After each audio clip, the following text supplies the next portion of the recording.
Oh, there you go. Got it. Okay. Hey. Hey everybody, hope you guys are doing well today. Sorry, I'm not used to doing streaming on my non-normal setup. Oh, Loki heard me saying hi to you guys, so he's running about and having a good time here. Whatever he's doing. Oh, he brought a ball to have a nice little time. So, this is kind of a new stream format for me, I would say.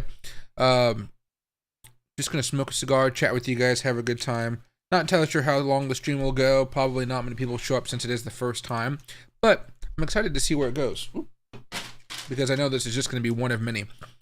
Might be smoking maybe one or two cigars. I'm not entirely sure just yet, but I have this rare pink one. This is the one for today, and then I also have this other one here.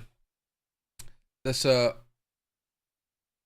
Placina Placencia, right here, which looks pretty cool. Alma del Campo. Oh, it's box press too. That's pretty interesting. Not usually a fan of box press, but I think I enjoy this one a little bit here. And hey, Wilder, happy to see you, man. Gonna be a weird one today. Well, I don't know, not weird, but just a new, different stream. But what I got here is this rare pink one. Let me show you what it is. It's not going to be as sophisticated as the crypto streams, but I think it'll do fine. So what I have today is this Fuente. It's called a rare pink. Let's see. Yeah, here it is. Okay, let me take this out here. 11.8. There we go. So what it is, it's this little teeny one right here. Queen of Hearts. I haven't smoked this one yet, but I have smoked a few of these rare pinks before. But I thought I would smoke this one with you guys because it's a little bit more rare, a little bit more expensive, but it's not something that's like totally out of people's reach, like some of the cigars, like some of my Cubans and stuff that cost an arm and a leg. But I like this cigar just because of the names. Like there's a small one right here called the Short Story. This one, the rare, the Queen of Hearts, Work of Art. I have a lot of Work of Arts. Happy Ending is pretty funny.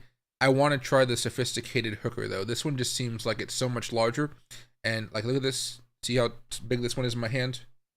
Imagine holding a sophisticated hooker. Those things must be just freaking massive. I need to find out where I can get these though because I don't know where. I have no idea where to get these things actually at. But yeah, so we'll see what happens if I'm able to get one of those. I have a few signatures and I've enjoyed those ones, but Fuentes have usually been my favorites. And then I think probably, I don't know how often I'm going to do this. I'm going to try to do it every Saturday or Sunday if I can. Probably going to be actually 3 hours earlier than what I did now. So maybe around 3 o'clock Eastern time, 12 o'clock Pacific time. I think that's the time I'm going to be aiming for. I just missed it today. But I think for next week, we may smoke a Don Carlos. It pops up here. Oh, wait, no, these are not the ones I'm thinking of. Was blue, so I thought it might be kind of interesting. I do have a couple of these ones. I think I have the Bellicoso maybe, but the one I think I'm going to be trying out, Anejo. Maybe it's in the Fuente family. That might be what I'm looking for.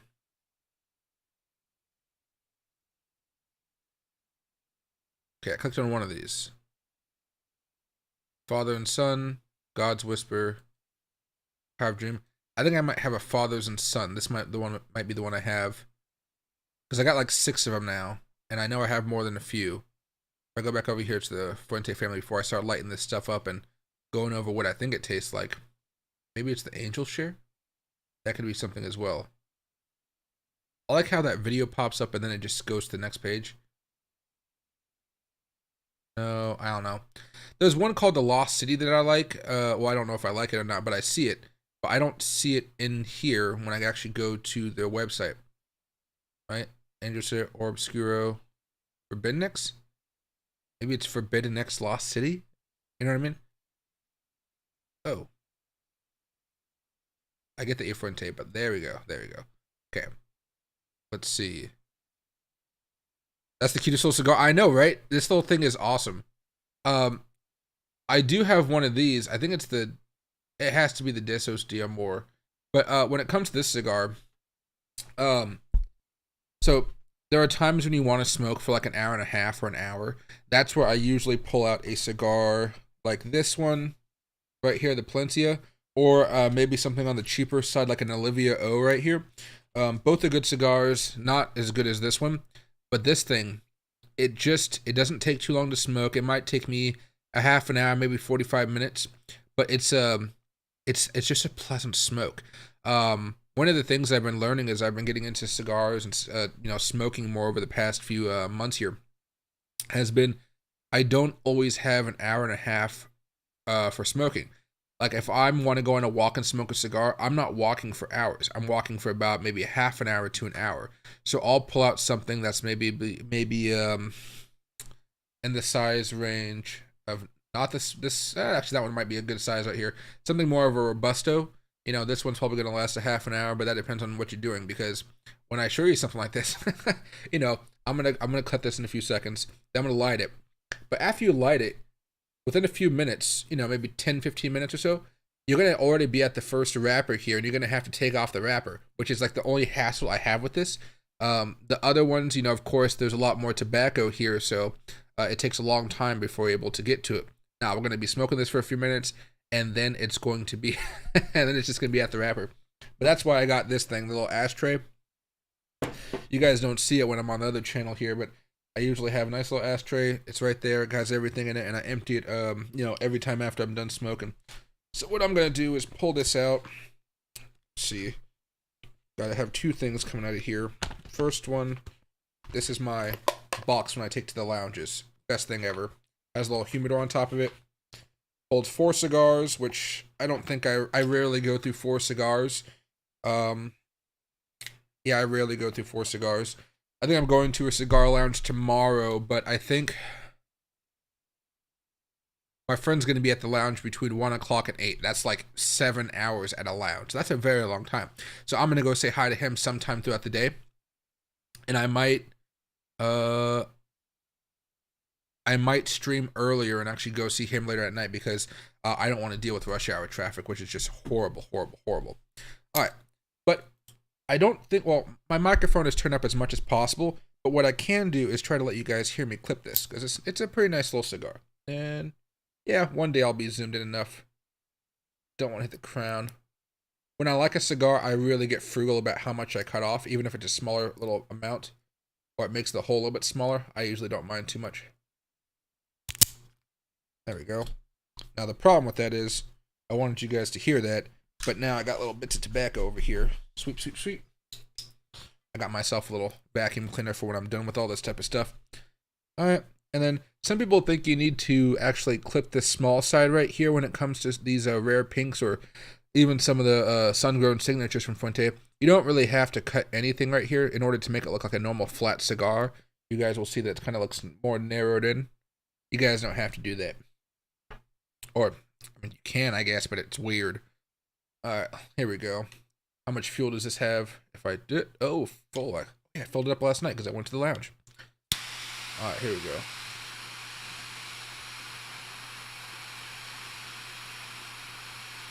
Little light touch.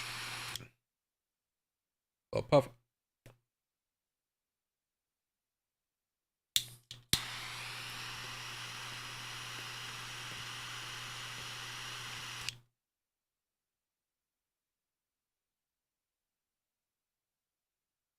I want to do a little bit more. These big boys are a little bit more tough.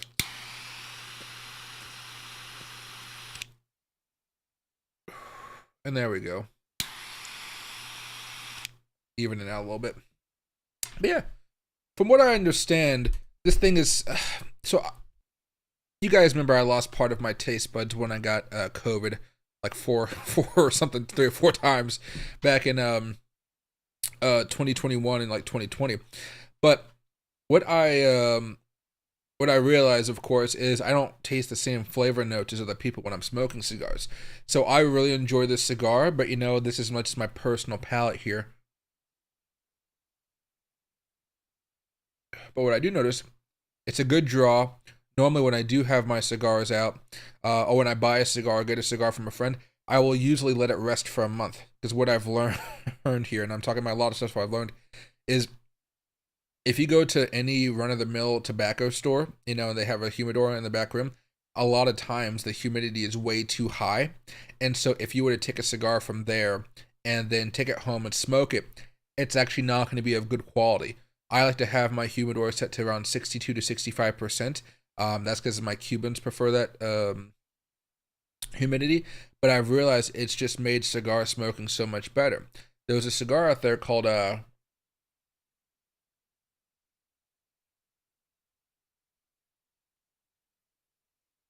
there's a cigar out there called oh, what's it called?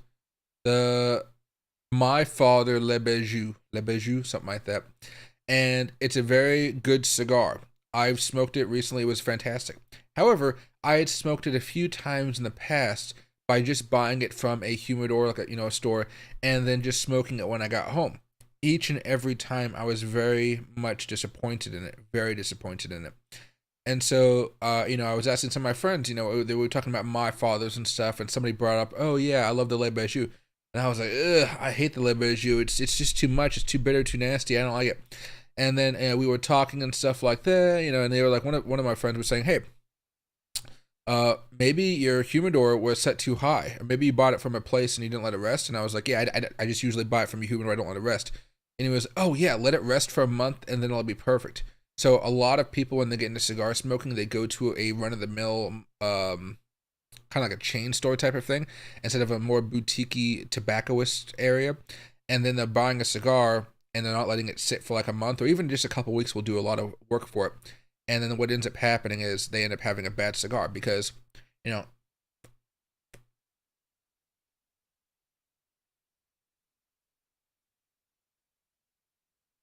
when a cigar is extra wet, just a little bit more humidity, what happens is it's a little bit harder to stay alight.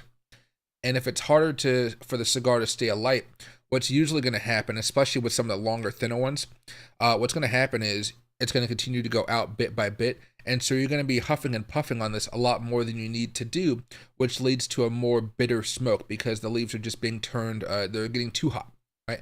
I like these ones right here, these rare pinks, because there's a little bit of an oiliness to what's going on this cigar. So what I'll do here is do this.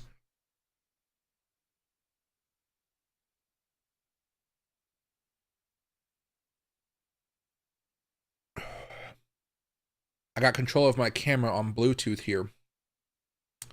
And what I'm able to do is, let's see, I'm able to change what do you call it? The focus of the actual camera.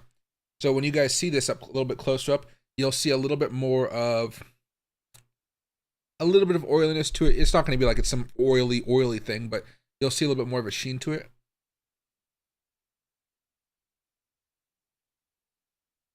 Now this is the hard part. Figuring out Bluetooth camera. I know, right?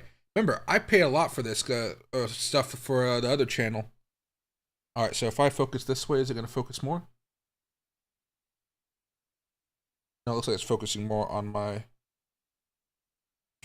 background. Give it a second. Give it a second. Give it a second. There you go. Okay. See that? Oh, geez, this is why I love this camera. Remember, this camera is built for 6K. Right now, you guys are just seeing it in 4K, but still, it's hard for me to get it right. There you go.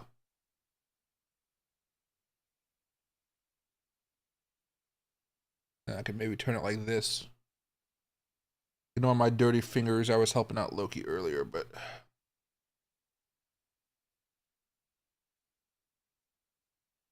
a lot of little stuff goes into these things, and I really do enjoy the view of them. Now, all I got to do is hit this button, and boom, I'm back to being me. But if I try to do it again, it's hard. There's a manual little slider thing. But from this little app, when I do these videos, I'm hoping to have another camera. Remember, I busted my other one, or Loki busted the other one. I'm hoping to have another one here where it's just going to be pointing like right here at my desk or something, where I can show it to you guys, like, from this angle here. And then you guys can see to my hand, when I kind of plop it down, what's happening as I smoke it over time. You can see how it's burning uneven or evenly, because this thing, it can control everything. It controls the white balance, tint, frames per second, iris, shutter, ISO, draw, resolution, and autofocus, and all types of weird stuff in here. But it's a good one. What camera? I don't like this properly. I know I don't like it properly, but...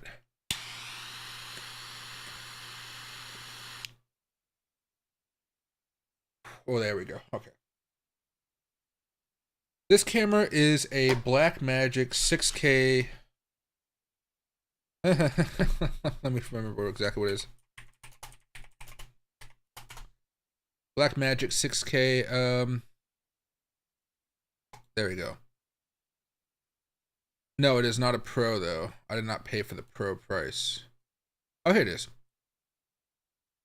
A Blackmagic Pocket Cinema Camera 6K G2.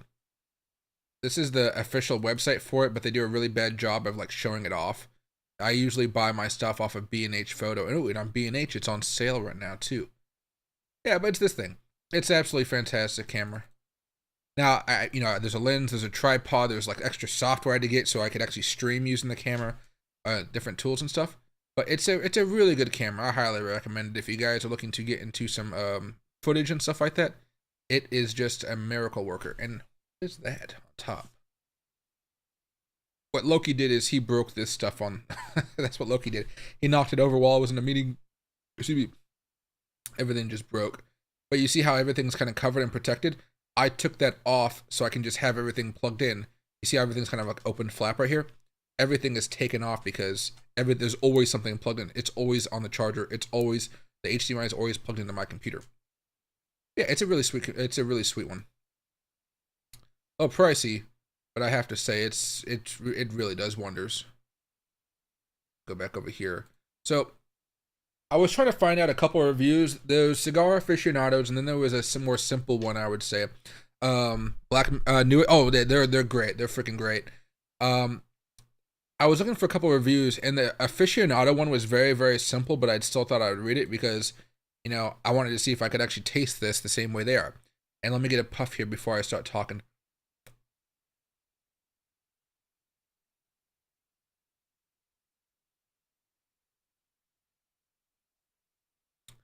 So, oils from the binder seep through the cover leaf of this plump perfecto. It's a hearty cigar imparting an earthy, woody smoke atop notes of almond and sugar cookie before a finish of honeyed wood. The burn starts crooked, but eventually evens out. Oh, yeah, it did start off a little bit crooked, didn't it? It's a 91 out of 90 out of 100 here, so.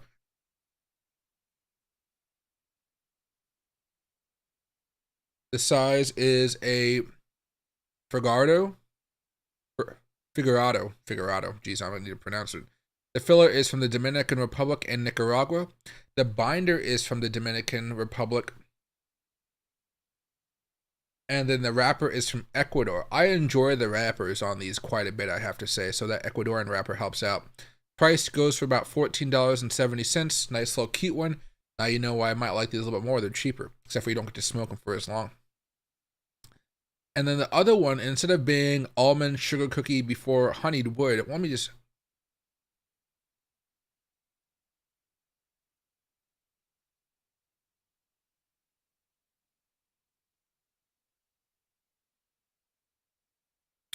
Maybe honeyed wood. But honestly, I'm not entirely sure if it's, if I taste that all too much. There's another one here. Let me get rid of all these extra tabs. This one's a little bit longer. This is from Cigars Country. I'll zoom in here a little bit so I can read it. So it says, Arturo Fuente doesn't produce a new cigar line annually, but you know it'll be a big deal when it does. Arturo Fuente cigars are regularly ranked among the world's best, and their record for unmatched taste and construction excellence has earned them a devoted following among cigar enthusiasts. Rare Pink, a new ultra-limited product from Arturo Fuente, was released in 2020 to help raise awareness for breast cancer while also providing a pleasurable smoking experience. Let's see. All about, okay. Here are the different sizes. They don't even have my size here.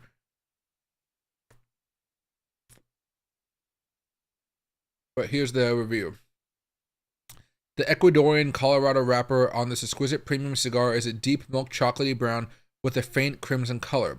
A Nicaraguan binder with filler layers over this gorgeous wrapper, providing a spicy flavor profile with oak, chocolate, coffee, and cream flavors. That's totally different than what we just read. The Tabacalera Fuente plant in the Dominican Republic handmade these rare pink cigar series. The American Cancer Society, making strides against breast cancer, will get the money from the sale of each box. Don't wait any longer to get your hands on some Arturo Fuente rare pink. Okay.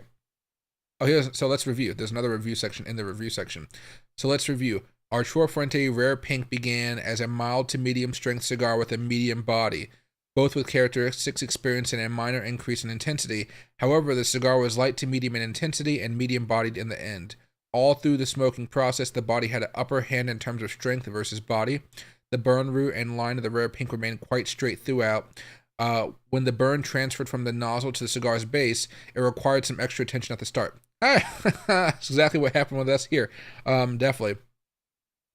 The ash that resulted wasn't particularly dense, and the color palette was salt and pepper. The burn rate temperature was both perfect. The second half of the cigar will appear to burn faster, but this is simply because of the way the cigar tapers towards the head.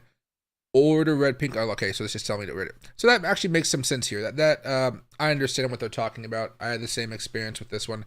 I like the longer ones, I think, a little bit more, but this one's pretty good so far. But see how I'm already getting to that point where I need to start taking off the wrapper here?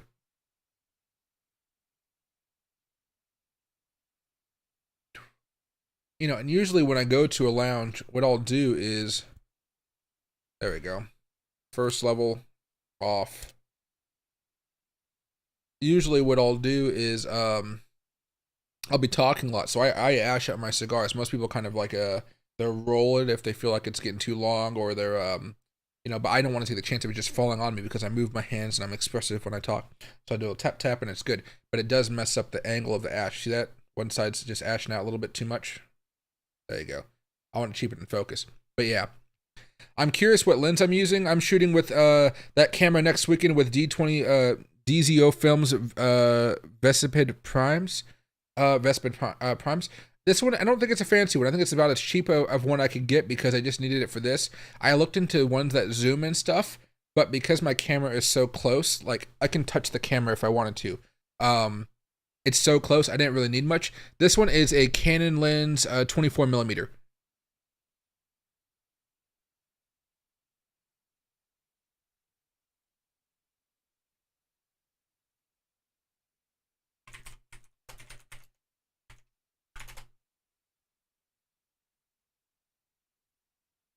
Probably something that looks like this, although it's not refurbished.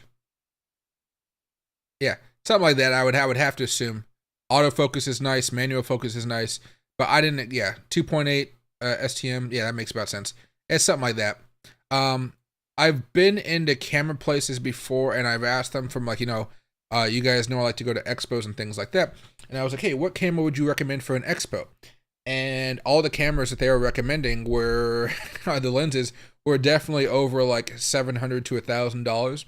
So I thought I would take a note of it, and next time I really want to videotape an expo with a very nice lens, I think I'll do that.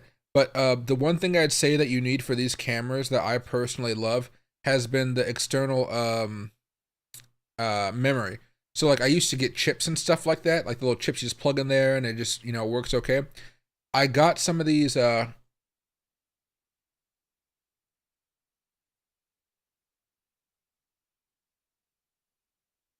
there's some Black Magic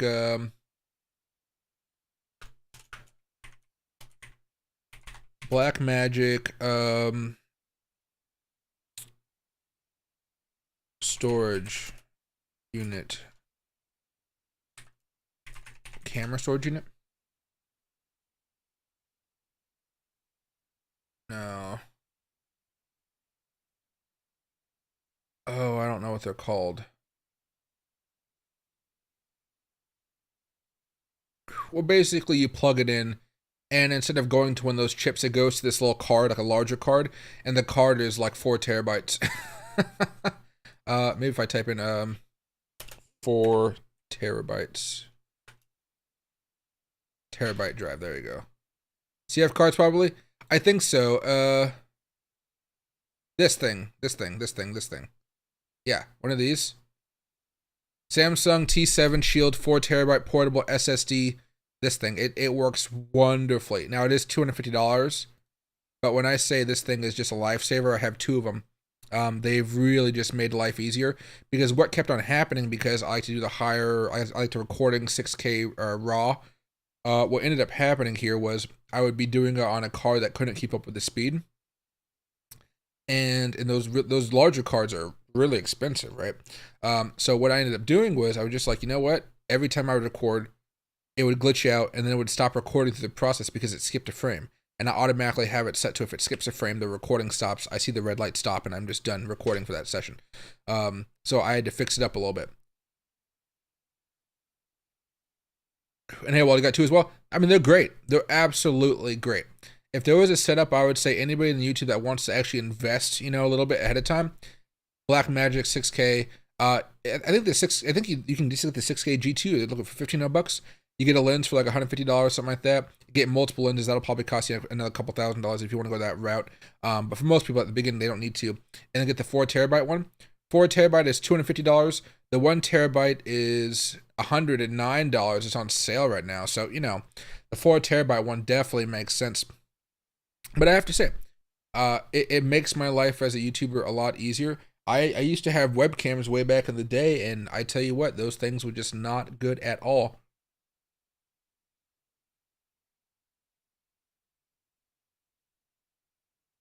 We're just entering into the second third of this thing too.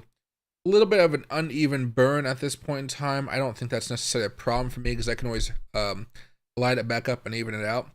But the flavor seems to be getting a little bit stronger, which is kind of nice.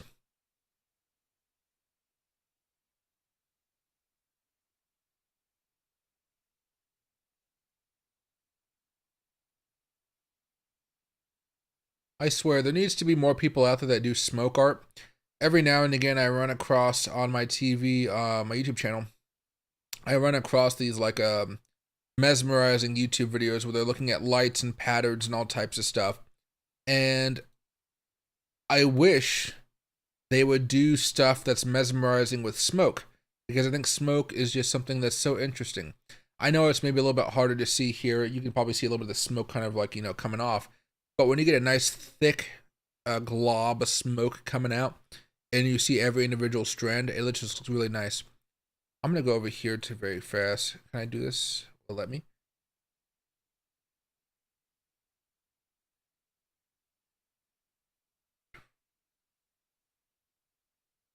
I really want to be able to click this, but I don't think it's going to let me. Scroll. Okay, I saw that. I want to click on this. Let me click on the other ones, but not this one for some reason. There you go. I can click on it before the picture comes up. There we go.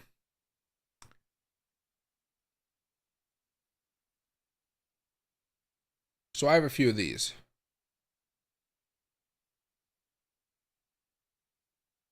But they don't have all their cigars on here. This is the confusing. This is their website, and they don't have all of their cigars on the website. So maybe I should go to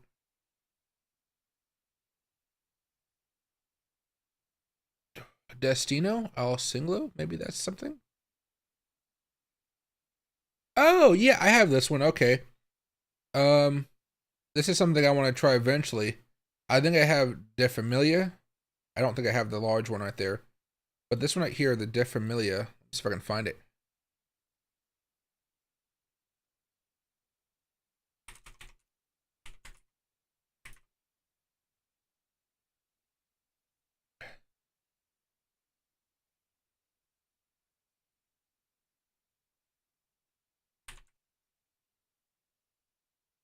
I think I missed something here. Destino.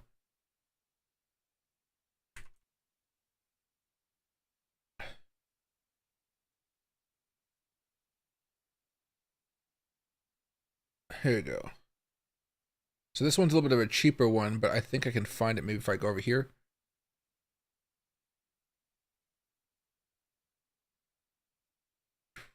And search for it.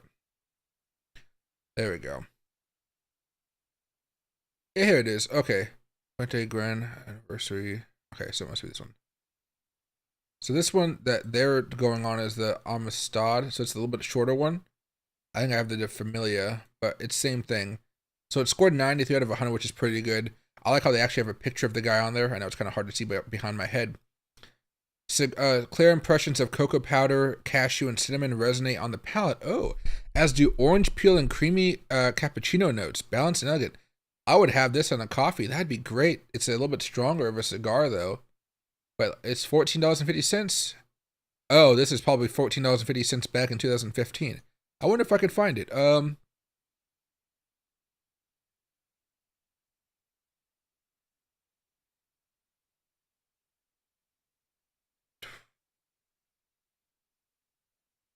I don't want to have a review. I just want to have buy, I guess.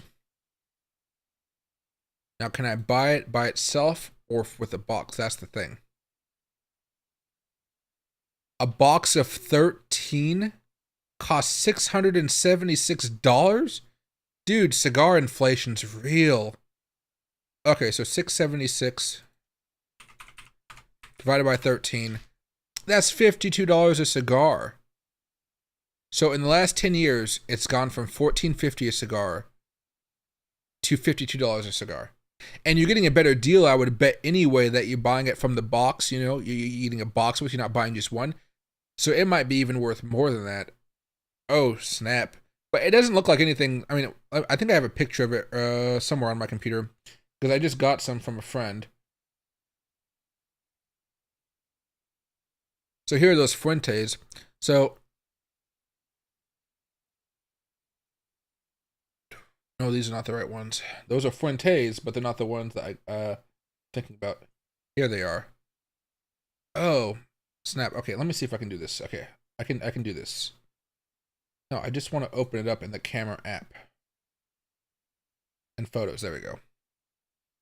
If I drag this over, you guys can see it. Let's do some miracle work here, and let's go to edit. And what we're going to do is we're going to turn it this way. There we go. It's this one. Oh, this one may actually be the longer one. This one might actually... Look how long that is compared to the Lost City, this one. So this is the Don Carlos the Man. This is another Don Carlos. Here's one of those rare pinks. I have this rare pink. This is like the same size, but it's like the teeny weeny. Wilder, when you were talking about this one being tiny, this one's the same size, but it's like, it's even thinner. Oh, man. So let me go over here. So let me go back over here to Destino. Okay, so what's this one? Okay, so it's the Passion Familia. Does that really look that big, though? Doesn't look as thick. Doesn't look as thick. So I think I'm right. I think I'm right. It's long, but it's not necessarily the Passion. It's the Familia. It has to be. It has to be the Familia. Okay, yeah.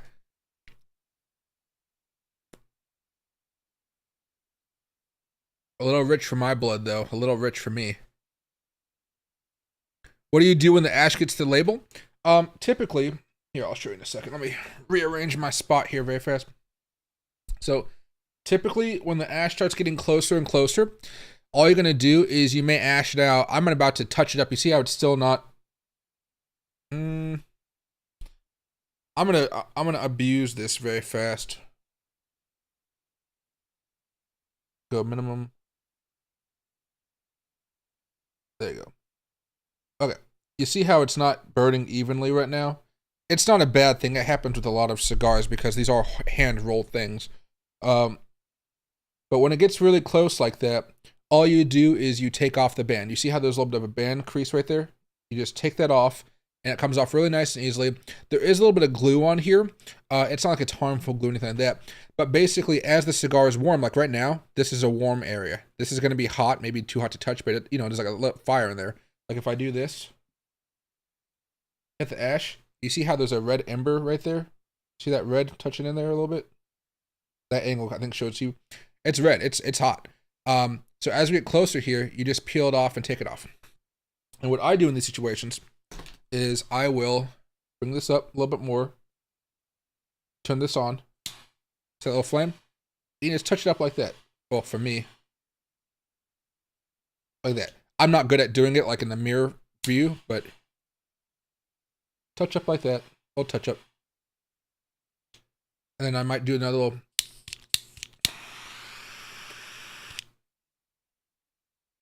like that. Now, what I gotta do though, my phone likes to turn off really fast, or I'm in low power mode right now, even though I'm at 49%, and I have a charger by my feet. I just don't feel inclined to bend over and pick it up. But 49% is still really good. Yeah, but as it gets closer, basically you just take off the band. It's really nice. Remember, I already took off the first one. It's right here. I need to get a lens that doesn't do that. Well, it's in my settings to have the bokeh effect in there, but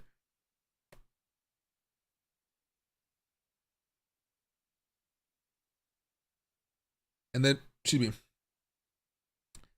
Afterwards, let me see if I can do this properly.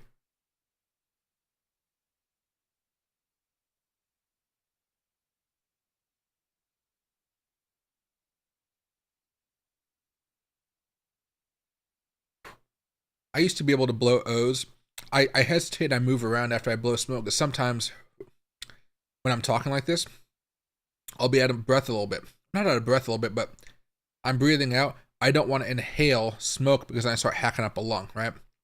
Let me see if I can do this properly though. If I move this over closer again. Let's see how this works out. I think it's almost there. Or should it be closer now? There you go. Now you can see a little bit closer. Nice little smoke. Oh, still a little uneven, but that's okay. But a lot of beauty to it. I'd say a lot of beauty to it. There we go. That little, it always works perfectly here.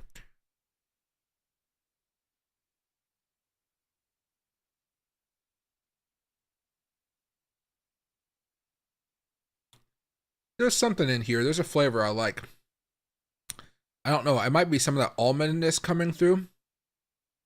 It tastes a little nutty, but not like an almond to me. I'm not entirely sure.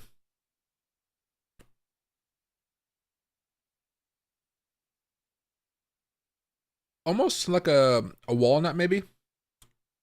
It's pretty darn good, though. I mean, this is one of my favorite cigars. But let me see. One of the things I've been trying to learn how to do is retrohaling. It's not usually the easiest for me when it comes to these spicy cigars, or spicier, a little bit more flavor, pepper, excuse me. Is you bring it into your mouth and you exhale it through the nose. Let me see if I can do that.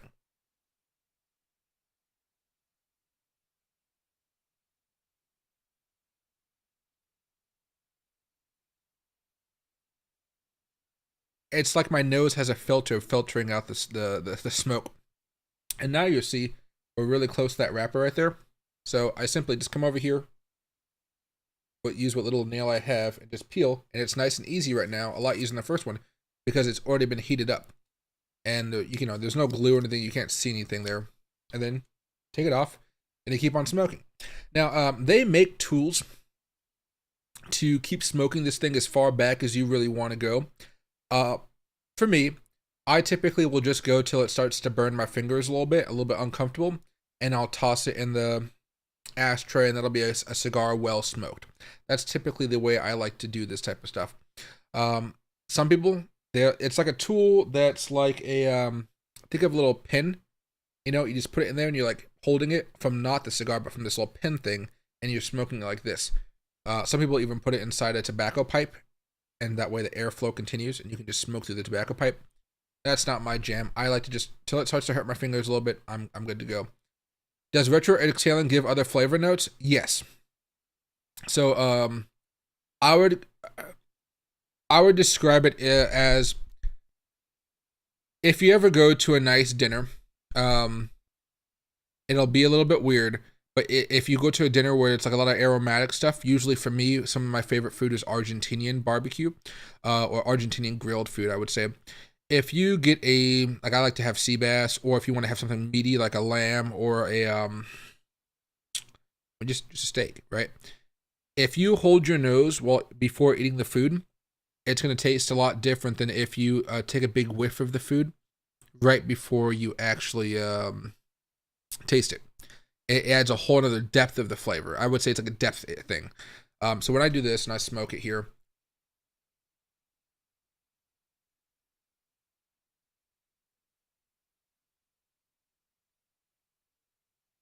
To me, this is giving me more. Yeah, I don't know what the exact flavor is, the notes, because I'm still a beginner when it comes to cigar smoking, and it's like me trying to taste wine and give you the flavor notes of wine. I can taste a little bit of that wood. I wouldn't call it honeyed wood, but I would call it wood.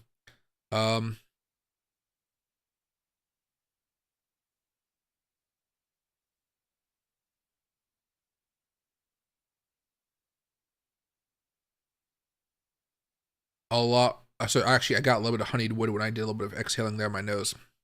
There's a little bit of honeyed wood in here. Actually, I was wrong. I can't taste it though. I got it through the the nose. And hey, Matt, happy to see you, man. Welcome aboard, or welcome in. I don't know what I'm gonna say. Let's see.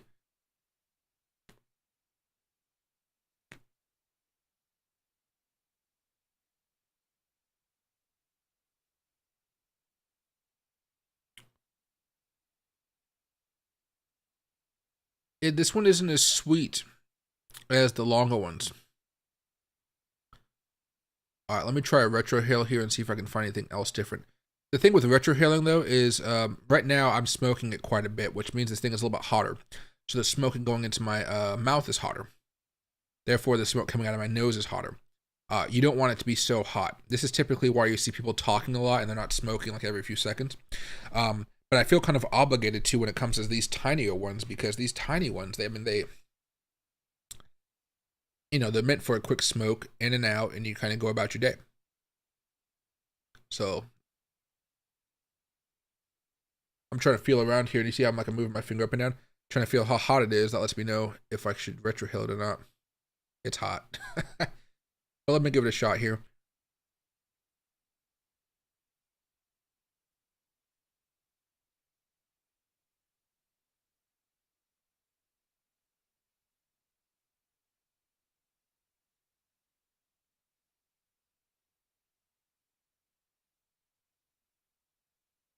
No, I think it's more walnutty, at least from my standpoint. I used to eat walnuts a lot as a kid because they were cheap. And then every grandparent I had this walnut. They just had nuts on the dining room table and just, crack open a nut and go to town on it.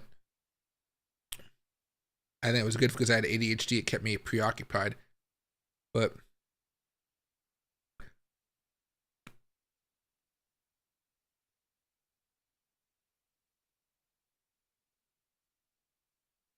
oh, I think I almost had an O there. Shit, I was going to be happy with that. And hey, Sen, dude, welcome up. Welcome in. The smoke show. I know, right? So far, I'm happy with it. The one thing I'm going to have to work on when it comes to the stream, because this is the first one. This is just us having a good time, right? I'm going to be doing a lot of stuff. I think once I get more people that come in here, I'm going to start running polls for the next cigar. So my goal is to maybe smoke 3 cigars every Sunday. And then when I do that, what I'm going to do is I'll choose the first cigar, but then the audience will choose the second and the third cigar. And I think that'll be something to do right there. Probably all cigars will be smoked, but at which order will be the fun part here. Let's see.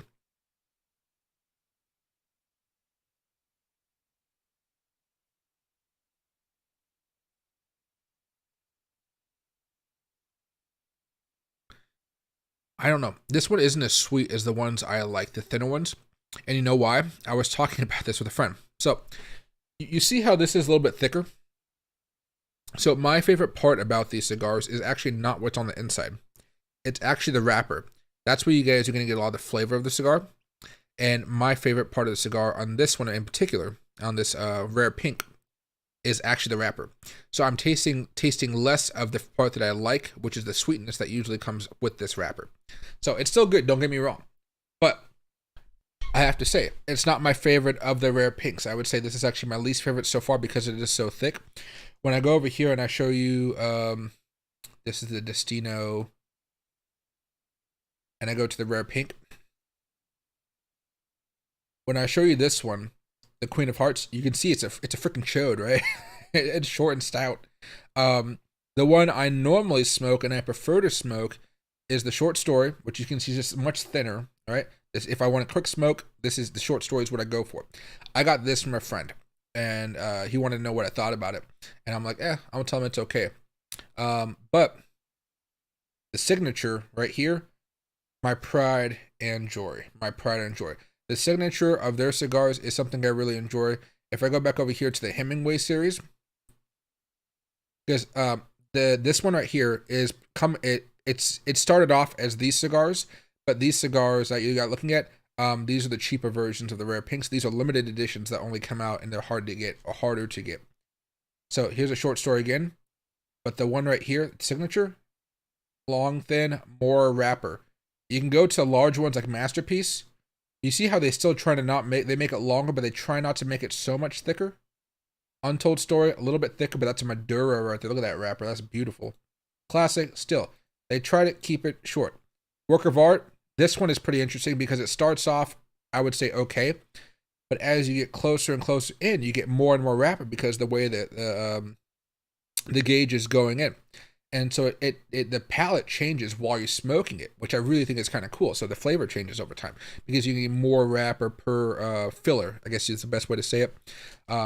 Bestseller, it's okay. Between the Lines, I have yet to have this one, but I want to try it. I'm not entirely sure what the difference is between this one. It's I really don't know. The wrapper on this one is only Nicaraguan though. There's no looks like there's no other place it comes from. Other places have like a maybe a Dominican mixed with something else, you know.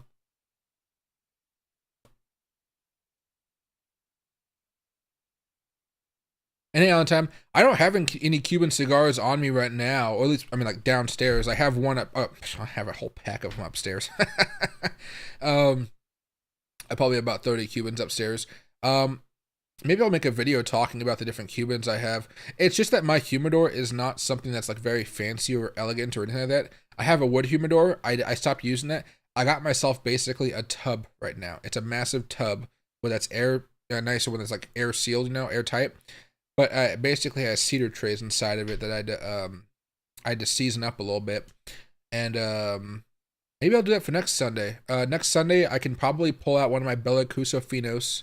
And I can do maybe Bolivar Bellicoso Finos. And then I could also do a... What would be the other one to use? Maybe an Upman? Maybe I have a small one I want to try because it is so teeny tiny. I want to try that one out. Yeah, I'll probably do some of those.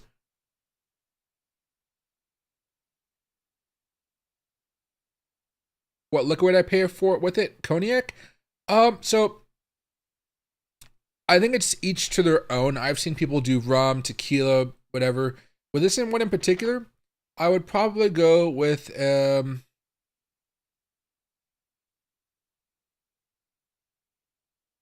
whiskey or a bourbon.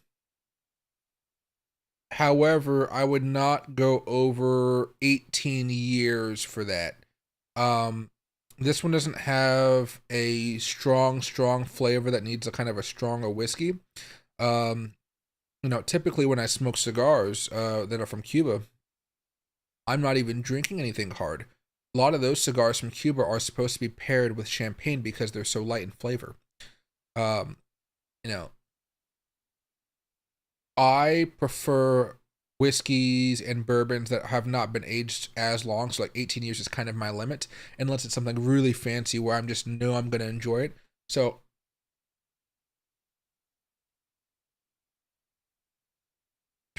let me put this down for a second. Let's go over here and I'll show you some. I guess Total Wine has a good amount of stuff. And I go over here to Total Wine and More liquor store, you know, and I go over here and I can go to spirits and I can go, oh my God, the ads, spirit types. Let's go over here to whiskey. I would say most people that I know that enjoy cigars, they enjoy it with bourbon. I like a little bit of whiskey, a little bit of scotch, you know. Well, let's go to bourbon, actually. Let's start off with bourbon. I think that'll be nice. Let's zoom in here a little bit more. So there's a whole bunch of bourbons here. You know, I'm more of a sipper on something that's maybe a little bit more expensive than the most. So, you know, over 100. You know, because these things will last me a while. McFarland's is okay. I don't like the Bib and Tucker 10-year. See how it's dark? I don't really like the darker ones. I like it as a lighter. Let's see. Find something that I truly like. Here's one. The Jefferson's Marion McLean bourbon. This one's pretty good. I've never owned a bottle, but my friend has one and it's very, very good. This would be something I'd actually pair with this because this is full bodied, but I wouldn't say it's like a power flavor. And that's something that I don't necessarily want all the time with my cigars, especially on that short. I don't want it to be short and strong. I want it to be a little bit more nuanced. I don't like them to be extremely light. There are a few Cuban cigars that I don't like because they are like they're too light. Those ones are the oh, I forget how to pronounce them. It's like a pure Mexican name, Quay de Ese, something like that. I'll look them up in a second. Anything here? No. See how most of them are dark? I don't like it. uh, no, no. Kentucky Owl is interesting. I've had it a few times. I wouldn't say it's my favorite, but it does pair well with cigars. I would probably only drink it with cigars. Okay, that's enough of the bourbons. I'm realizing how much I just, again, bourbon for me is just something completely else, something else. Let's go back over to spirits. And can I go to, oh, I guess whiskey, bourbon, scotch, whiskey. Japanese whiskey is really good. Oh, here it is, shop all whiskey. And I should be able to go back up to 100. Okay. McCallahan, yeah, it's good, but again, I don't even go over the 30 years. Glenfiddich, no.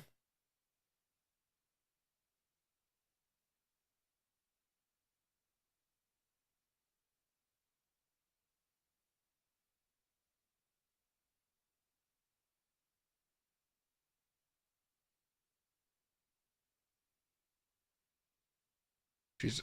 Let me start on the cheap side. Oh, it's actually set to price highest first. Aren't they nice for doing that? um, Hibiki's really good with it, but no. I have a very specific palate when it comes to drinks. Glenfiddich, no. Glenlivet's pretty good. I think they have an 18-year one that I really enjoy. I've never had this fusion cast single malt though. The Woodford Reserve I think is really good.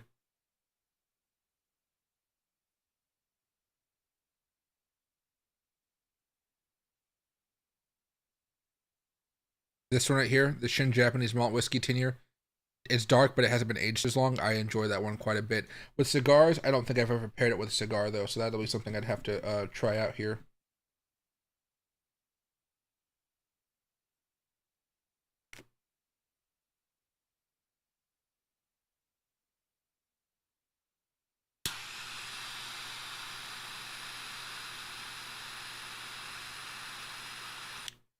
There we go.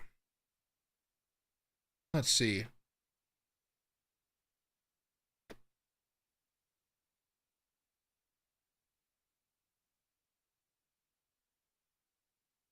I'm looking at a lot of these, and I'm not seeing many that I've tried.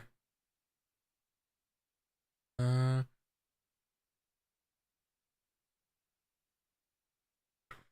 which is kind of surprising.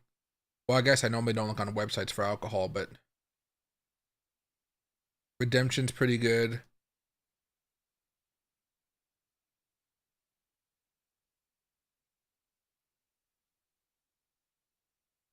Oh, 120 items per page. Let's skip the. Oh, yeah, there you go.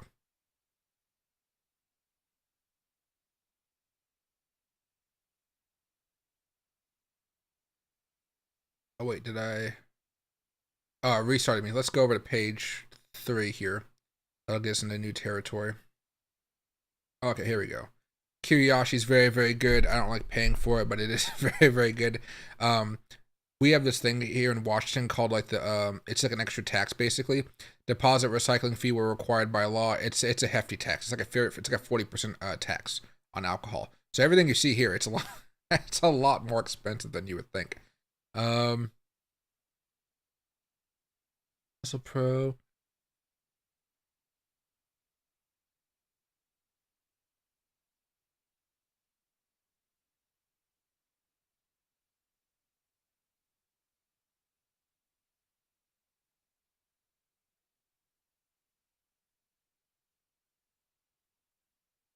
Let's see.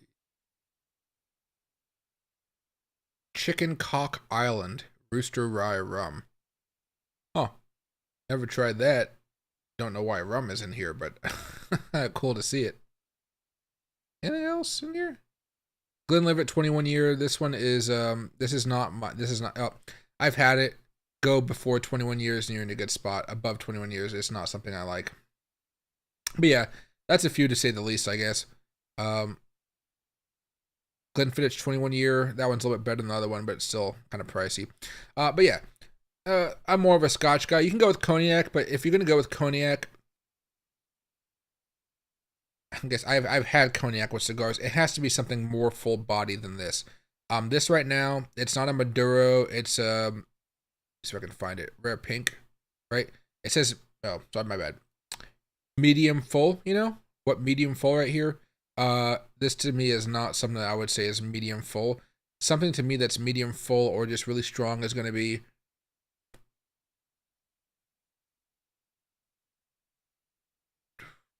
Maduro Sungrown. If I go over here to cigars, Magnum R Rosado Sungrown. These ones are really good. These ones to me are a little bit more full bodied. They're nice, you know. Sometimes you can get the specific ones that have full bodies and stuff. Those ones could be the Hemingways I talked about, or you can go with the Don Carlos. These ones are really, really good. You can see this little difference of color there. Some can be a little bit lighter, but that darkness, the oiliness, you know, it sticks to your tongue basically. They're really, really good. You can see the difference right there between the number 2 and the Presidente. You know, those ones I really do enjoy. And it's not always what the wrapper color is. A lot of it's like, you know, what's in the filler and things like that. The Le Bijou from my father.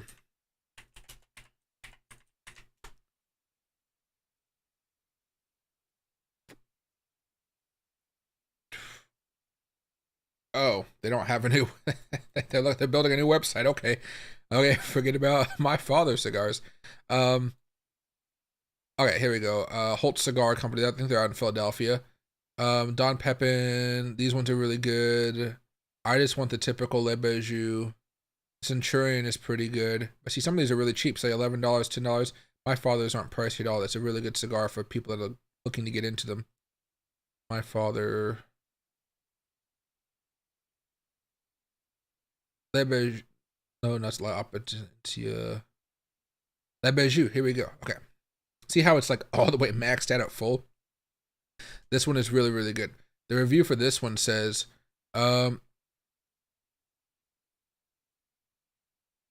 potent notes, and potent, that's one of the first thing, of leather, earth, espresso beans, and dark cocoa command the senses with layers of spice from beginning to end. It really is. That's something I would have a cognac with. I had a really bad experience last time I drank cognac. I almost puked, so I haven't had it in a while. It wasn't the cognac's fault at all. I was in Vegas. I was drinking some cognac, but it was a chilly night, and I hadn't had much to eat, and I was smoking a cigar. And I can smoke a cigar on an empty stomach, although I don't really like to do it all too much. But I had cognac on an empty stomach. That wasn't the bad part. It was cold cognac. So as it was sitting outside, it got cold. And cold alcohol going into your stomach, I almost puked. And I was just like, so what I do is I just smoke, take a little bit of smoke from my cigar, let it sit in my mouth for a little bit, because it was warm smoke. I would take a sip of cold cognac, and I'd let my mouth and the smoke warm it up, and then I'd drink it down, and it was really good flavor. But before I didn't realize how cold it was, oh, it was bad. It was really, really bad.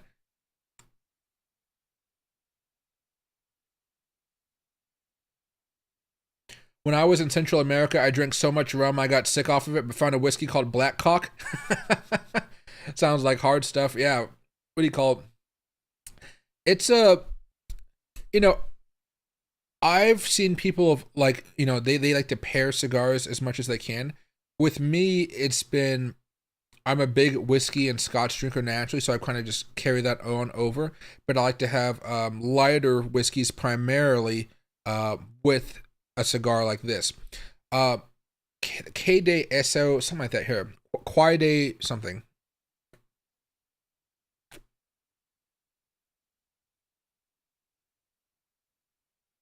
Let me show you. Cuban cigar Quay de Orsay. Oh my bad. I was messing this up a lot. um, Quay de Orsay. I have a few of these, and I think I'm gonna give them away to a friend. Because I really don't enjoy the taste of them. You know, if I like a cigar, I'll smoke it. I gave a one whole cigar a chance here. I like to have the smaller Cubans personally. Let me see if I can find a. Here we go. This seems to be about right. About 12.5 euros. Again, this was in 2018, so it's way more expensive now. After, as we've learned, for the 14 cigar in 2013 is now $50 freaking dollars now. But let's see. It's still no powerhouse, but a subtle and refined Cuban cigar that's one part sweet and one part savory, like a salted caramel praline. So let me go over here to Quade or say, oh, not subscribe. Damn it. Okay, let's go here. Okay.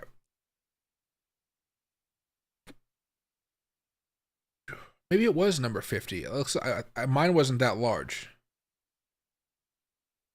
Right? And I want to point something out.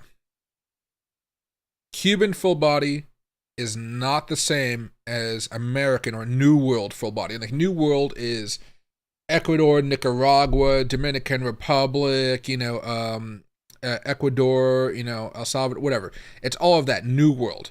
Cuba is Cuba. Everything comes from Cuba. Sometimes they mix stuff up, but you'll see right here, behind my head, filler, Cuba, blender, Cuba, wrapper, Cuba, country, Cuba. Everything is Cuba. But if I were to go to another one, like another ratings or reviews, Cigar of the Year, Fuente Opus Reserve de Chateau. I have a couple of these ones. They're I have yet to try them. Oh, I got a Cigar of the Year. That's kind of cool. Filler Dominican. Oh, never mind. They're all from the Dominican. Oh man. Here, a Padron. Do they got the 1926 series in here? Maybe. Tatuaje. Top 25. Okay, we can go with the Padron. Oh, that is 1926. Okay, never mind. All right. Okay, now these are all Nicaraguan too. Damn it. Okay, there are ones that have more mixed in them as well. But Nicaragua is just a totally different flavor profile than the other ones. I like the 90th anniversary ones myself, but if I go over here, maybe this will work.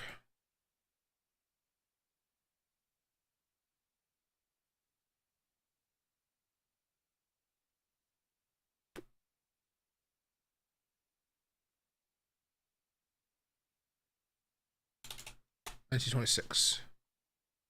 I want the 90th anniversary one though.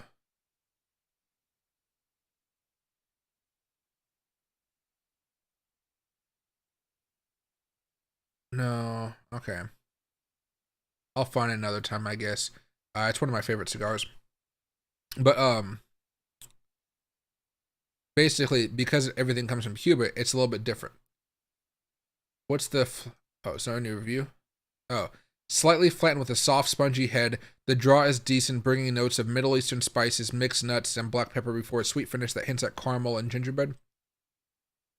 Caramel, yeah, you get a little bit of that, but besides that, no, it was so light. And I paired. You're supposed to pair the cigars like this, with champagne, like I said before. Like if I go over here to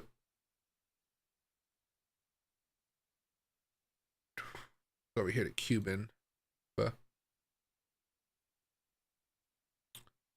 there's a new cigar that I just tried here a few weeks ago for the first time. It was a new release from Cuba. It was just released in November, so pretty recent. Especially because it has to take time to get to the United States, which isn't not the best process here. What is it called?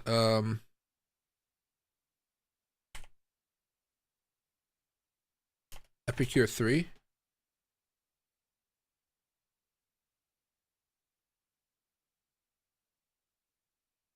Pollo? Okay, number 1. Okay, so it's not this one. It's number 3. This is one of the best Cubans I've ever had in my life. But it's too new. They haven't done a review on it. Okay. It exists. Oops. It exists. Here it is. Oh, they did an article on it, but not an actual review of it. So it's Hoyo de Monterrey Epicure number 3 gets premiere party in Spain. Everyone knows the Hoyo de Monterrey Epicure number 2, one of the cigar world's most famous robustos, and we're certain you've heard of the Epicure number 1, which is a little longer and a little slimmer. But now there's a new number in Cuba's Hoyo line, the number 3, and it was unveiled on Saturday night in Spain. It was an evening of Cuban cigars, live performances, and fine food at the Desert City Botanical Garden and Nursery just outside Madrid in Spain on September 23rd, and a banquet dubbed Epicure's Garden. More than 400 cigar fans were there to try the new Hoyo de Monterrey Epicure number 3, a Bellicusa that measures 4 7/8 inches long by a 54 ring gauge, and this is it right there. They're so good. I bought 3 from a friend. I have 2 left, and I'm scared to smoke the rest of them because I don't know how easy it is for me to get more of them. They go for about 20 euros each, or about 21.25. But they don't have the review of them. Maybe they taste kind of similar to the number 2s.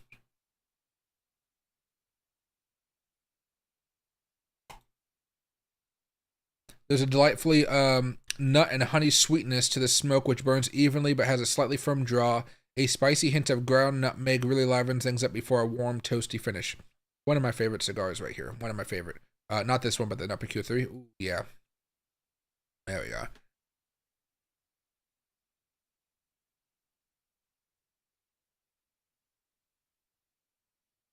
Yeah, this one really is a gem here.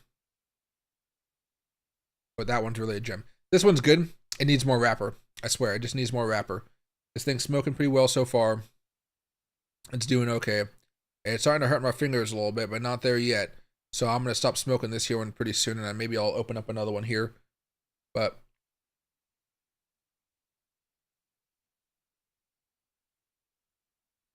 trying not to smoke it too fast, because again, if it gets too hot, it starts to burn, and it starts to get kind of more of a bitter flavor.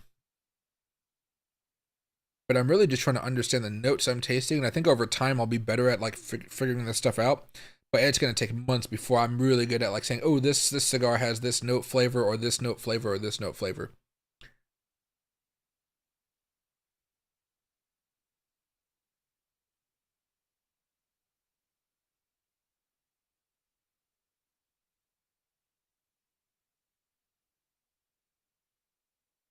I don't know. I'm not tasting so much of the notes, but I think over time I'll probably get it. But I'm no cigar aficionado. Talking about aficionado. I'm more of just a guy that enjoys cigars and talking about them. I'm hoping to eventually have people that I talk about cigars with. They're much more knowledgeable than me, so I don't know how much I can actually contribute to their conversations. But I do want to just eventually have a group of guys on here that are just talking about cigars and learning about cigars and just puffing a few smokes. Probably, having a camera, like it'd probably just be recording a Discord call where everybody has their cameras on, whether they're on a phone camera or they're on a camera like mine hooked up to my computer. And then, just talking about cigars, what we like, what we don't like, talking about the history of the cigars and things like that. And I think that would be a good way to grow the channel and kind of expand upon, like the love of a lot of people have for cigars.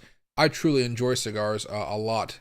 They're really good at just calming me down and making everything kind of, yeah, life's okay. Life's okay, right? But I'm going to put this one down because it's kind of burning my hand. Normally it doesn't burn your hand until it gets a little bit closer to your fingers, but because this thing is so large, the fire inside, the lip part is just so large, it's emanating more heat. If I break this down a little bit here, roll it off, you can see a nice, let's see if I can do this again properly. Give it a second. Give it a second. See a nice toasty ember, and I know it's a little bit more difficult. But yeah, it's almost there. Remember, what you're seeing at the end, that's not the lip part. The lip part is way in here. Oh yeah, that's soft and hot, yep. So, I'm going to call that one as being done here. Overall, it was a good smoke. I think I'm comparing it too much to the other ones I liked, the ones that have a little bit more wrapper, so basically they're just a little bit more thinner. I think it was a good one. For the next one here, I don't know. It probably would be... Oh, let's go with this one. This one's the Palencia. So again, I'm going to play around with this zoom in effect for a while here. There you go. A little bit more. There you go. Palencia Alma de Campo. Has a little band on the bottom right here, Alma de Campo as well. And then a little wrapper on top. Just a little bit of fun design. This one I don't think is something that's more expensive than the other ones. I think this one's probably in the cheaper camp, but still good. I think people have a misconception that expensive cigars are like better. There are a lot of cigars that are cheaper that hit above their weight, so to speak. You see that a lot with new cigar lines that come out. If they're really, really good, people will snatch them up and then eventually they'll raise their prices. But when they're new, they keep the prices low, so everybody has an opportunity to buy them. This one right here, I don't know if you guys can see it. Not a darker leaf. You can see how it has like a box shape to it. See how like it doesn't roll? It's more box. That's because it's box pressed. Normally, I'm not the largest fan of box pressed cigars, but I give them a shot, and it's mostly I just don't like the way it holds in my hand. I don't like it as much, but you know, I think it's fine for most people out there. I don't think people will get like as finicky about this type of stuff as me. But I do like looking at this stuff zoomed in because you can see the individual wrappers and you can see how they're wrapped over each other, which I do enjoy. Now, when it comes to something like this, again, my phone. There we go. Instead of using maybe one of my smaller cutters like this one, I like to use my larger ones just because the box press has like a little bit different shape. This one has a little bit more weight to it. A little bit of a larger gauge, as you guys can see, for cutting larger things. And I'll just cut it off over here. And then you see, nice little flat cut. Ooh, this one smells good. This one smells a little bit darker than the last one. I'm going to do a dry puff, basically. Yeah. That wasn't the right thing to do. See, these cheaper ones, I don't know why. Sometimes the wrapper, it just isn't the best. So it kind of comes off a little bit more. And when it comes off, it attaches to your lips. Excuse me.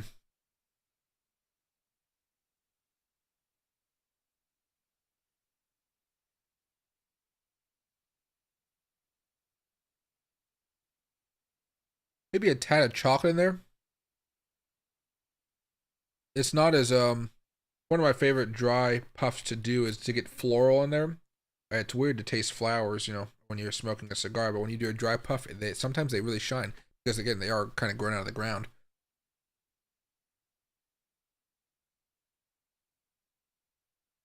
It's good so far. I mean, I haven't lit it yet, but we're about to do that now.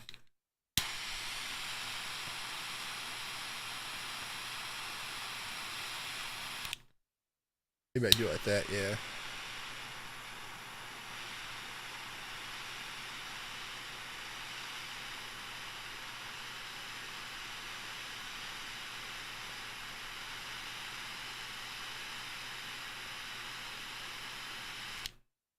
All right. Now let's do this part 2.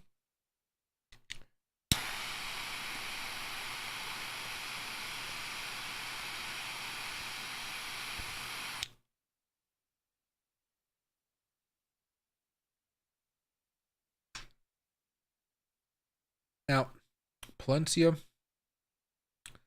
This one has something earthy going on with it.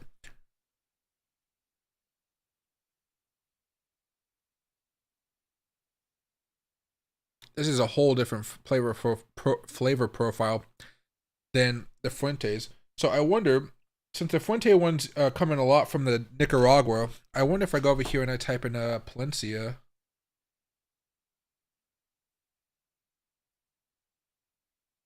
Uh, uh,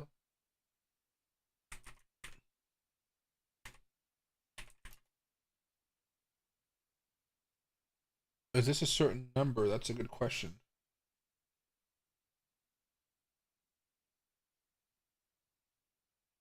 Oh, Alma de Campo. Okay. There we go.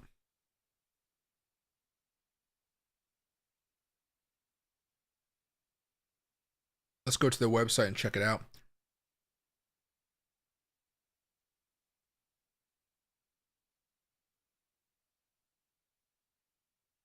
So I got the Travelisa box pressed, I suppose, because it is a box pressed here. Yeah, only one of these looks like it's box pressed, so it has to be this one right here. So Travelisa. So it's not as strong as the last one. So I know it's hard to read this, but it says a complex smoke with a perfect balance, delivering notes of coffee and nuts. Very creamy cigar with a touch of spice. The finish leaves a lasting impression on the palate. And oh, all of this is in Nicaragua too. Oh wow, this might actually be made in the same factory as the Fuentes. But I tell you what, the coffee, the nuts, I taste a lot more in here. A touch of spice, I don't taste the touch of spice, but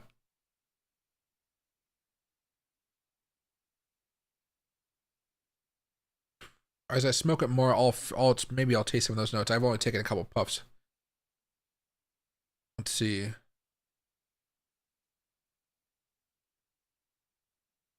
Okay, here we go. This is something that would, these type of reviews are going to be more impactful, I think, than the ones that we read from the website, because the website ones may have a little bit of a bias, right? So let's see what the flavors are in here. A beautifully oiled Nicaraguan wrapper, medium to full-bodied cigar, the Alma de Campo shows the family resemblance. The sinless beauty is covered in a milk chocolate brown wrapper, giving off a sweet and bold aroma. This is a little bit sweeter, that is true. Of dark cocoa, dark earth. The earth is what I tasted first. Leather, cedar, and dark fruit. Nicaraguan frills bring out the same notes of dark cocoa powder, cedar, coffee beans, and the dark fruity flavor. Your taste buds will thank you for hours on end when you try it. Plasencia Alma de Campo. All right, so as I smack my tongue, I get the dried fruit notes. This one's a lot easier for me to taste, and maybe because it's not as much of a full-bodied one, but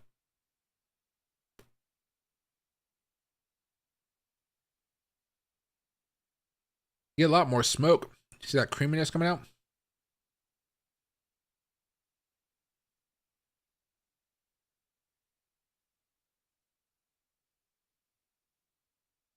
Trying to retrohale, but it's hard.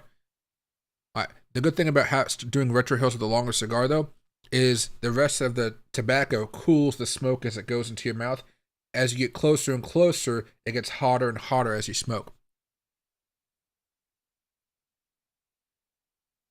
Get a deep breath for this one because I want to get a lot of smoke in my mouth.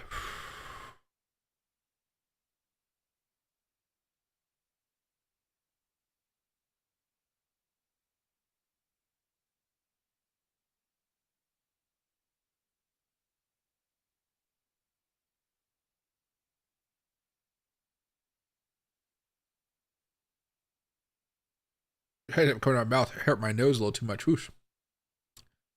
I need to practice my retrohaling though, so this is going to be the opportunity to do so. And I have to say, if I was to, the first couple puffs, earth, coffee, dry fruit.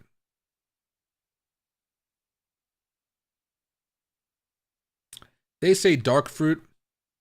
I guess I could taste the dark fruit, but I think when I have dry fruit normally, I think it's always dark.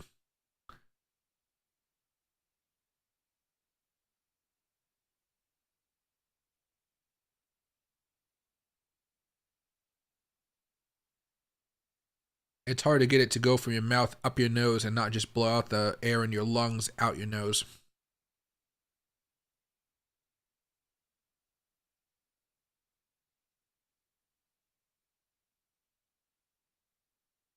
Ooh, there's the nuttiness hidden right there. Yeah, this one's a lot easier to read. This one's a lot easier. And again, I think it's because see the wrapper? The inside is not as thick as the other one. I don't think I like the really chubby cigars. I think I like the little bit thinner ones. They seem to be doing it for me a little bit more here.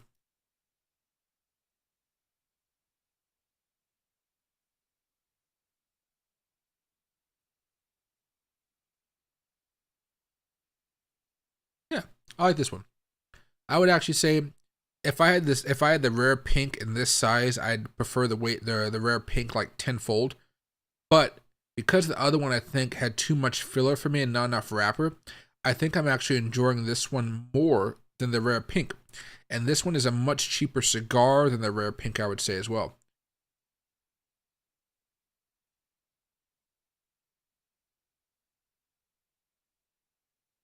My nose is getting stuffed up from trying to retrohale so much. Let me try one more time here.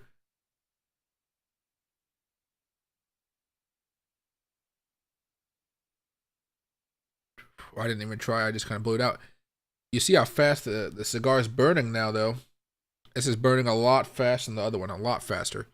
Because the draw is a little bit easier. It's easier to kind of breathe in the smoke or kind of pull it in. That draw is a lot easier because it's not as thick.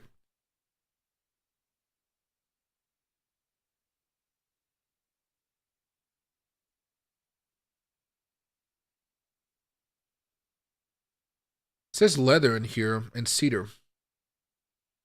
What's that flavor?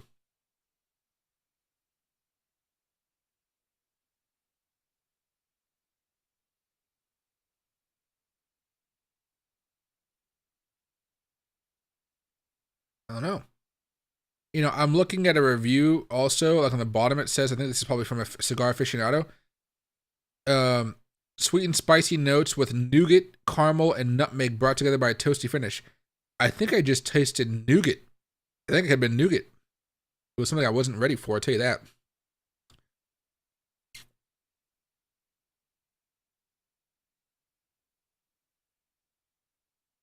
I'm trying to retro help, but my body is instinctively trying to not make me blow smoke out of my nose.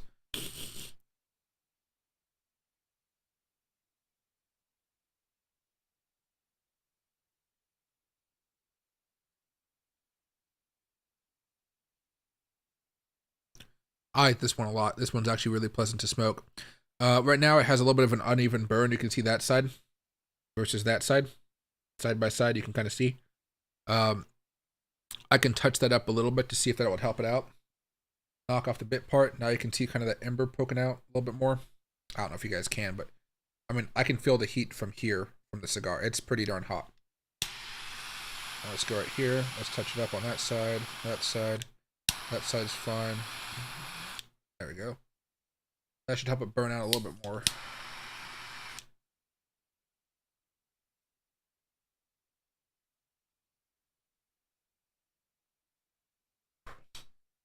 One of the good things about this camera is it just actually it's able to capture the smoke pretty well. Oh shit, I'm realizing. You guys see that right there? I gotta clean that up. Loki has a really bad habit of digging in the dirt and having a really dirty nose. And so when he runs into the door in order to go push it through, he just makes a big nose print across all with dirty, dirty sludge things. Hey boy, how you doing? Hi. You done taking a nap? He was taking a nap for the last few minutes. He wants those good old butt scratches. Hey, up, up, up, up, up. Hey. He's like, you're smoking a cigar. Get away from me. Oh no, he just wants to come over here where it's easier to climb up. That's what he wants to do. Yeah, let me see. Up, Loki. Up. Move the microphone closer because I can. Up. Come on. Up. You're really tired. He's like, yeah.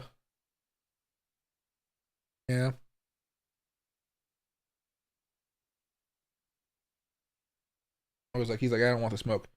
Well, I'm gonna move my chair back. Okay. Okay. Don't want to run over his little doggy paws.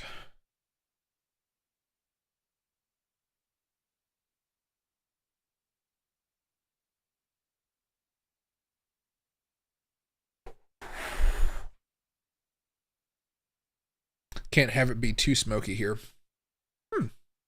But overall, this Palencia is pretty darn good. I'm gonna, yeah. This is actually, to me, is much better than the rare pink. What was the size? Queen of Hearts. There it is, Queen of Hearts. I don't think I'm a fan of it overall. I'm not gonna buy it. Well, I never did buy it, but what do you call? If I have the option to buy it, I will buy my favorites. You know, the little bit longer ones.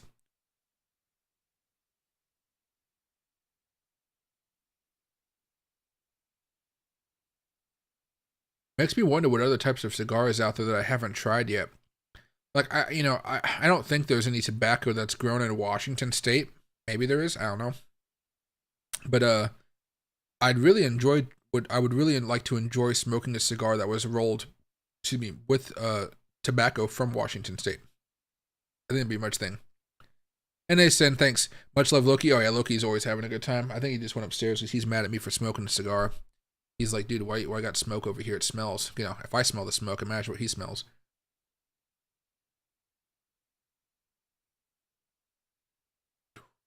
But really, besides these streams, I don't really smoke inside all too often. I will smoke on the balcony, and Loki will be sitting on the balcony taking an apple with me by my feet as I'm looking at, I have a nice view of the forest behind me. But today, it's pouring rain outside. It's miserable. It's gray. It's yucky. I let him play outside today for about a half an hour, and he came back inside just dirty as can be. I had to get one of my towels and just wipe him down before he came inside the house because he went in track mud all over the place. But I think that's why I was taking a nap a little bit earlier, actually. But yeah, oosh. You're making those cigars look good. This one is very, very good. The Palencia, surprisingly good. Again, this Palencia. Let me go over here. Let me just literally start over with just one tab and get rid of everything else. All right. Palencia. Oh geez. No. Okay. Let's say I want to buy one from Cigars International. A box of 10 Toro. I got this one right here. It's $168 for 10. So that means that, oh, these are actually a little bit more expensive. Whoa, that's $17 per stick. Really? So this must be a better brand than I'm giving them credit for up ahead of time. Let's see.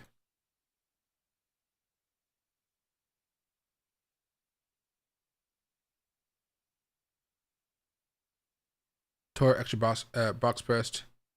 This one's $172 for 10. Yeah, they're about $17 a pop. That's on the higher end. I'm telling you now, that's on the higher end of cigars. Like this one right here. I'm not smoking it today, but I have this Olivia right here. And this Olivia, this is a simple Olivia O. Olivia is a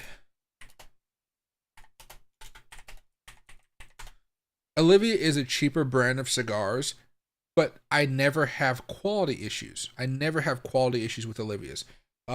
With something like a Fuente, I've had Fuentes that were not rolled correctly. I've had them before.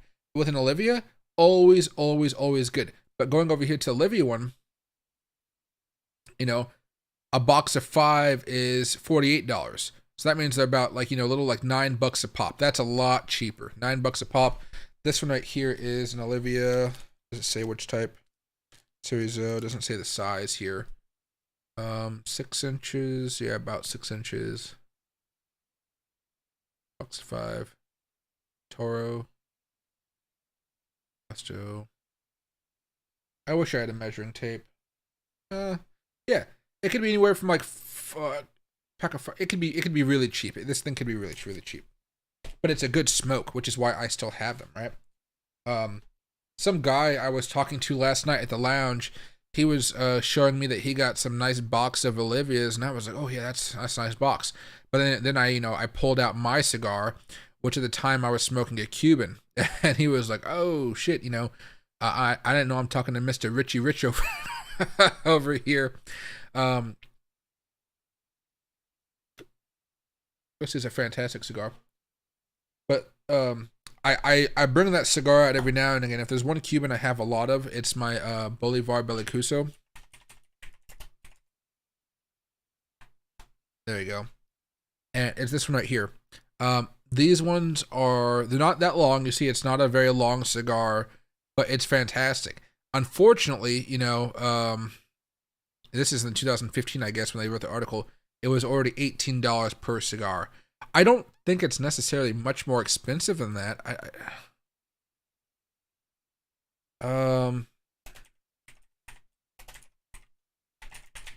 David off England.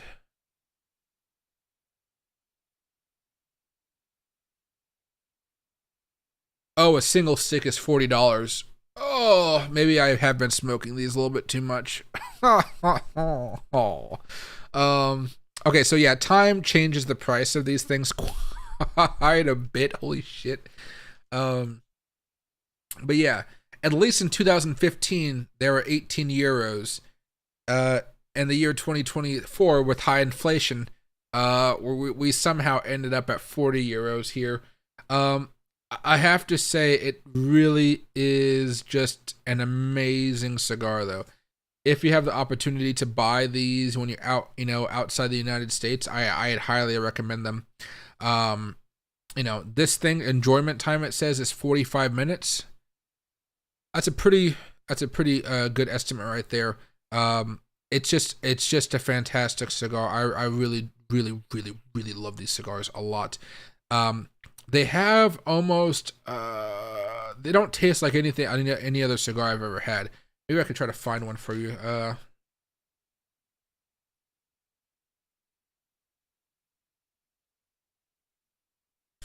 Cigar aficionado.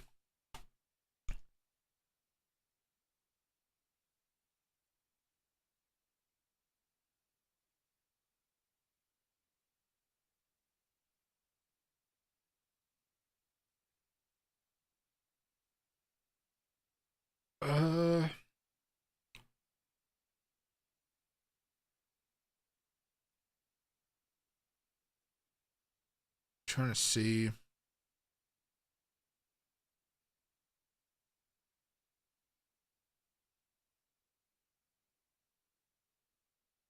Can I find?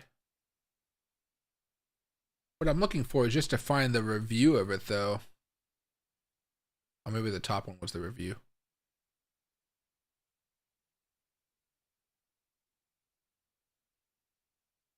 Oh, here it is. Strong and earthy, but do not mistake that for crude or rustic. Each element is a flavor conveyed to the palate in measured balance layers. And unlike most Cuban cigars, the Bolivar Belicoso Fino comes in both dress box and wooden cabinets, which are a bit more difficult to find.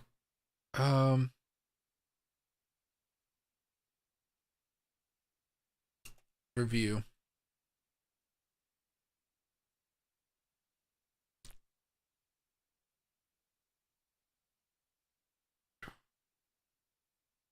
I guess this could work. Price $13. Holy moly, back in the day. I hate how things have just gone so expensive. It really does, it sucks. Because, a few years ago, a lot of you guys, if you guys had the right friends and whatnot, you'd be able to find one of these things. Or if you guys go abroad, you just wanted to smoke cigar, you'd be able to find them at a very cheap price. For heaven's sakes, $13-15, that's great. And nowadays, you're looking at a more than, a 300% increase or something like that.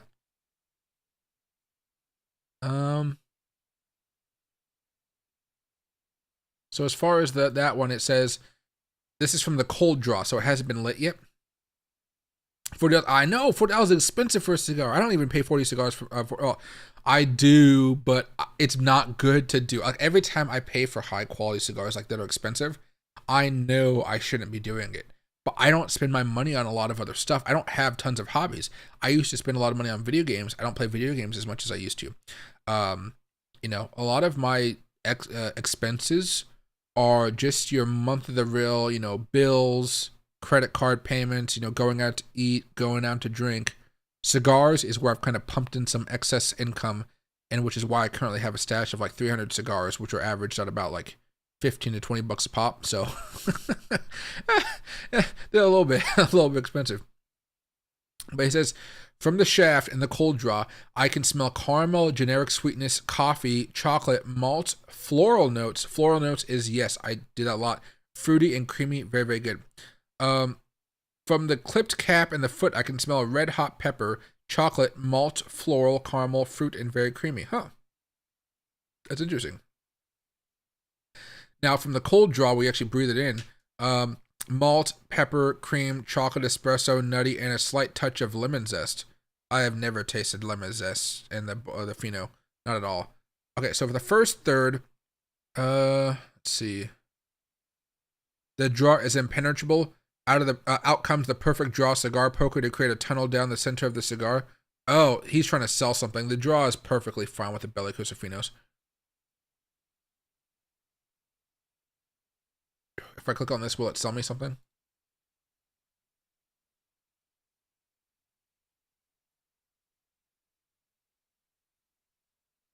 Yeah, it takes me to another website where I can buy it. Okay. Um, so lots to display at the start: creaminess, malt, cocoa, dried fruit, floral, coffee, and a nice nutty exposure. Nutty, malt, creaminess is what I would say I go for. Maybe a little bit of dried fruit. The floral, I think it gets lost on me once I start smoking the Bolivar, but it's just fantastic. Let's see. Second, third, okay.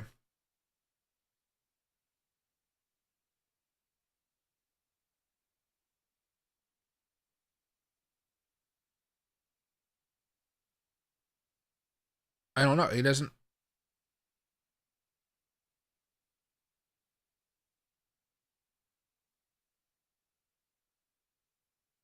Oh, okay, this whole thing is the second third of the cigar. Okay, he must love the second third more. Let me read this here. The Bolivar Bellicose Finos has its own distinct it component that makes it sail along my palate like a prancing naked among a large field of daisies. Like this thing has its own flavor that you will not experience many other times. Okay. Uh, he then says, if I were to prance naked, there would be police, helicopters, and Humvees trying to take me down. I'd avoid them, of course, by accelerating my prancing. I don't know what's wrong with me. You picked. Now, here is a semi expensive cigar, and it's worth every shekel. Flavors are so nuanced and yet bold at the same time that it causes fluctuations in my heartbeat. Flavors that drive this flotilla of exotic leaves are spectacular. This is a blend that makes you crave more with each puff, expecting massive disappointment as it nears the grand finale. This is why I have a lot of these and enjoy smoking them. He copied the same flavor there, or maybe I'm copying him since he posted this years ago. Um, it's no secret why this cigar is so popular. It finds common ground among serious cigar smokers, with very few blends that can do that.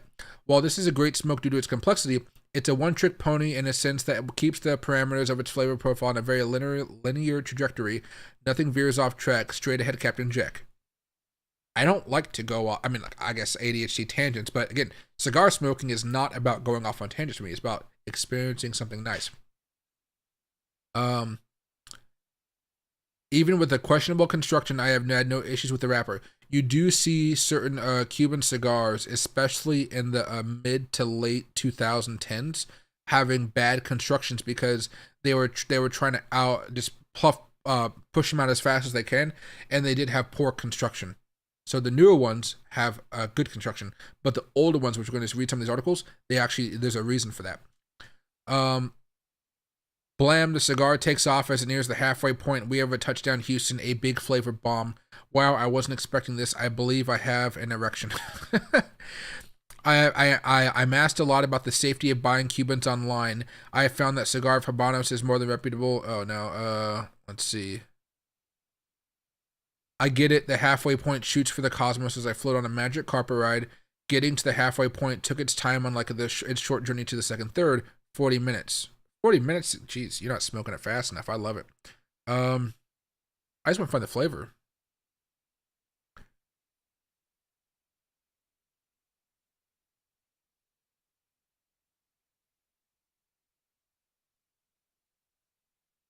He doesn't talk about flavor at all.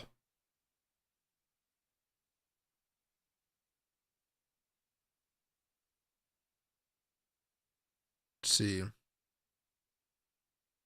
No, he doesn't talk about the flavors anymore. Okay, well that's fine. But I was hoping he would keep talking about the flavors of the first, third, second, because there are little subtlety differences of them. I guess he's just saying that the second, third is more profound of the awesomeness of the first, third.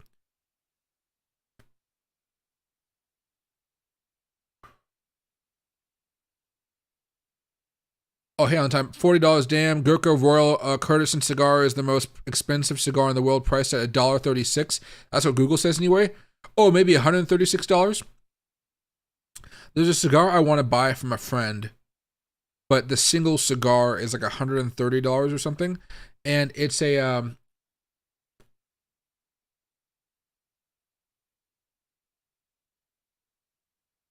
what is it? It's a Fuente limited edition a release for Dubai. I have a picture of it, I believe. So yeah, I do.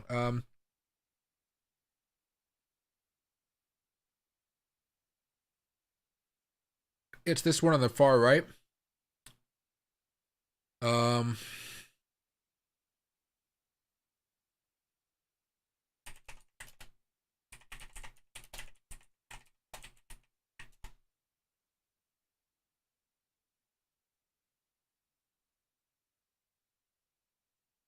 so it's called the Opus X Dubai exclusive. No, that's not what they're gonna call it. But a box of 20 costs about $2,000, and I guess on sale $1,700. Opus X 2020 Arena de Amor. Let's search for that. This might give me a better example. Yeah, $114 for a single. And since it hasn't been updated in a while, it might be a little bit more expensive than that now. But yeah, it's a nice one. Read more. 3 sold in the last 9 hours. Oh.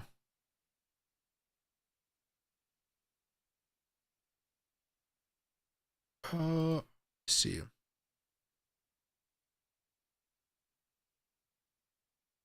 The half wheel here. Oh, 1.36 million. Oh, Jesus. Gurkha? I don't know. Gurkha cigars, I've never enjoyed them all too much. Maybe I should give them a try again. I think Gurkha, Island Time, it's one of the most controversial brands out there because people either love it or hate it. Like, people usually really love Fuente cigars. They really love My Father cigars and Padrones, you know. People usually like them. Gurkha, people have a visceral, I love it, or visceral, I hate it. And I've always been confused by it because I thought they're not my cup of tea usually from the ones I've tried, but I never thought they were so bad I'd never smoke one again. Like if somebody offered me one, I'd smoke it, but I'm not going to go out of my way to buy one. Let's see. Oh, they used to be so much cheaper. Yeah, they used to be so much cheaper. Jesus. Inflation's hit the cigar market way more than I thought. Yeah, what do you call it? Gurkha cigars, though? Gurkha Royal. Let me see. Let me just go to Gurkha cigars. I wonder what makes the cigars so expensive, though.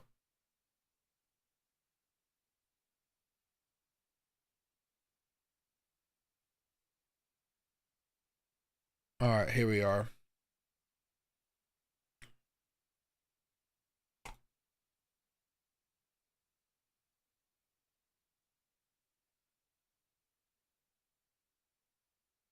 So they got the core brands, the ultra premium. There you go. And they got the collector's corner. So let's start with the core brands first. Cellar 15-year reserve, 21-year reserve. They got all these, right?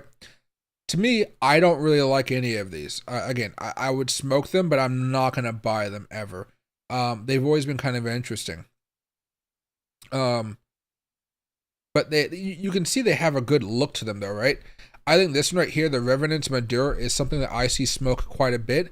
People, like, some people really love Maduro's Island Time, and I think this is one of those that people like a lot. Now, for me, this sampler pack, I would always say that when you're trying Gurkha for the first time, get a sample pack so you can smoke each one and see what you like.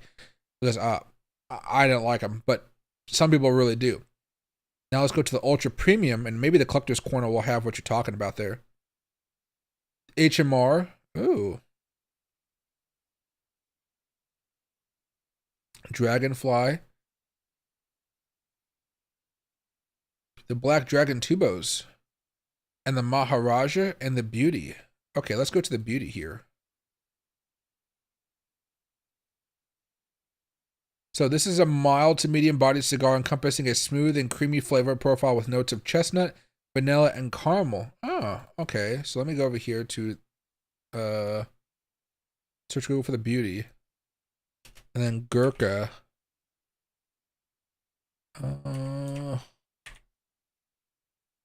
Maybe I'm not Gurkash. There you go. Cigars International.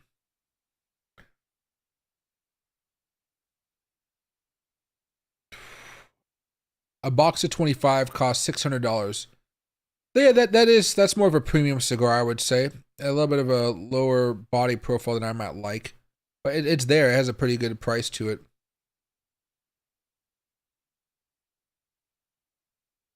Let's go out of here.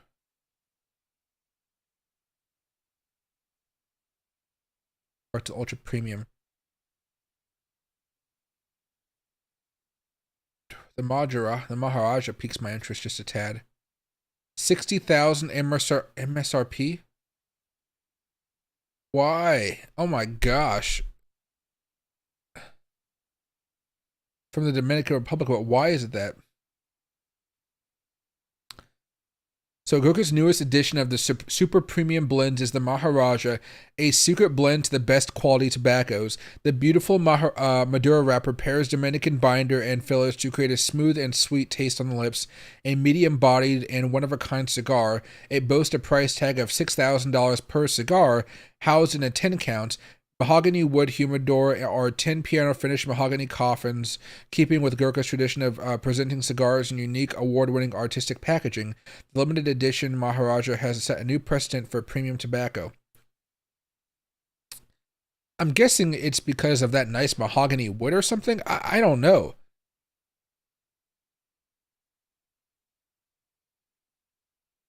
It's wrapped with gold leaf? Oh. I mean, but still, gold leaf is just gold leaf. I've had steaks with gold leaf on it before, just for the fun of it. It didn't taste like anything. I would actually say gold on top of food is probably not the best thing in the world.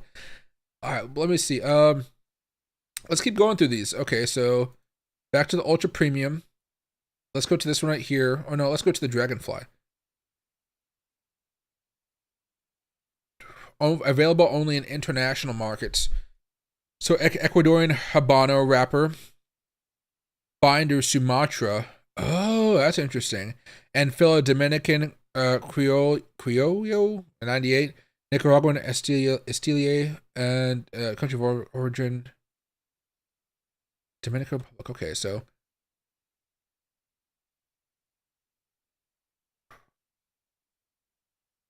no results. Okay, we can go back here.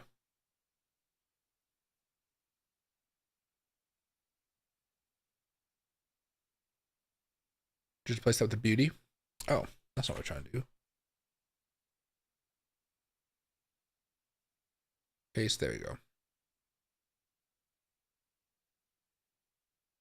See Cigars. This one's $32. Okay, that's not too bad. Interesting. They have a huge swing in their in their prices of their premium. All right. And I think there's one more premium I would probably want to check out. It's the one in the bottom left. Black Dragon. Or did we check this out already? No, we haven't checked it out. So the Black Dragon Special Edition Tubo is one of Gurkha's rarest and most unique ultra premium cigars that is sure to appeal to the true cigar aficionado. Dominican Republic binder from Cameroon. Ooh. So it's got Black Maharaja then.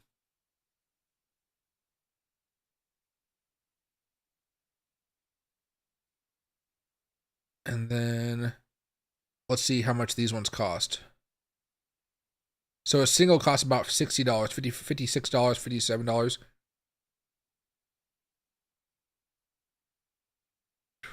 Interesting, interesting. And then oh no, now we go over here to collector's corner. Whoa, that okay. Oh wow, MSRP $350,000, MSRP $250,000, Raja $75,000, Black Dragon, Red Dragon, Green Dragon. Holy moly! Yeah, some of these just look incredible. It's, you know, they have a good aesthetic behind them. So this one's 30,000. So okay, let's go here. Is Royal Highness? I don't know. Wait, I'm clicking on it. Can I not click on anything? I can't click on anything? Oh no. I wanted to read more. Alright, hang on.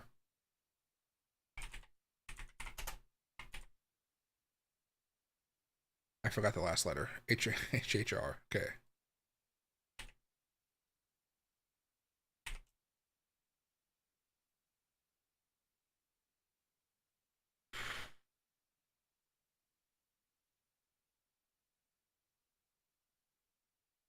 This one, the box at 20 is 37,000. Oh, why is it so cheap?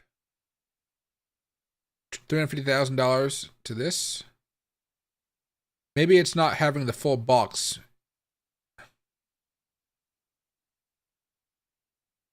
This doesn't look like this though.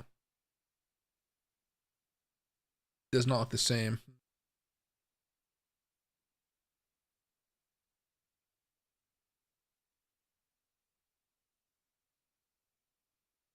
Let me tell you right off the bat, I did not pay $750 for this cigar. In fact, I did not pay any money for it at all.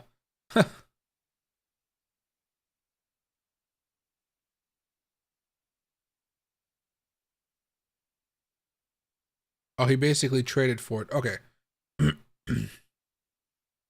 So it's limited to less than 75 boxes a year. Okay. Oh, it's cognac infused cigar. Oh, that's interesting. Okay. Oh, it's infused with an entire bottle of the Louis the 18th. I think that's what it is. 18th, 13th, Louis the 13th. These things are pretty darn expensive bottles. I've had them. I've had a little bit of this before. If you go out and you find this at a bar, it'll probably run you about $300 per like an ounce. Not even a shot, just a little ounce. And they measure it precisely because they do not want to lose money on it. That's why. That's interesting. I've never had a cognac infused cigar though. Yeah, a box of 20 is $15,000, but again, maybe it's the case or something, you know, like HRH. I don't know. Sometimes these companies just don't update their websites, and that might be what it is. Let me see the catalog. Okay, we got a catalog here. Oh, it even has a swipping sound. Okay. Gurkha Year of the Dragon, that's pretty cool. There's been a couple of Year of the Dragons out there. Not this one. I think it's the Davidoff Year of the Dragon that's been really hitting it off with people so far this year. I mean, yeah. It's not my cup of tea, but I think a lot of people do like Gurkhas. I bet if you go to a Reddit page, you'll see a lot of different stuff, like negative versus positive for it. I think to each their own, and at least give it a shot, you know, at least give it a shot to see if you like it or not.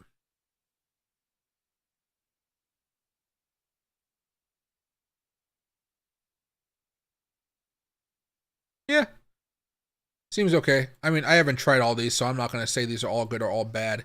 I've had their basic line of stuff before, and I've tried them a few times. People have offered me them, and I'm just like, it's not my cup of tea. Let's go back over here. There we go. But as far as what I'm smoking right now, it's good.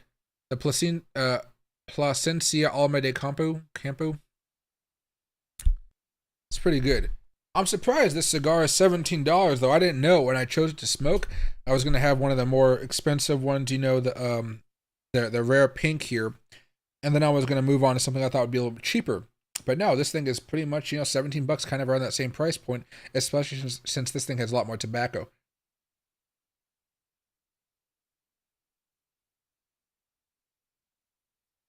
Yeah, I have to say, it's pretty darn good. I'm enjoying this one pretty well. I think I'm enjoying the sweetness from it and those dried fruit notes. The dried fruits starting to come out a little bit more.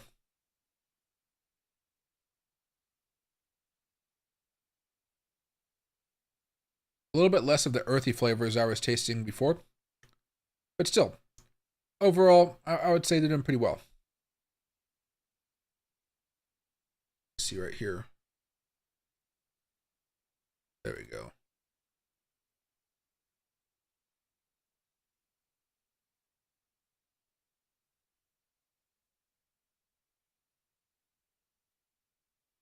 Yeah, I have to say, this one's pretty good. There's a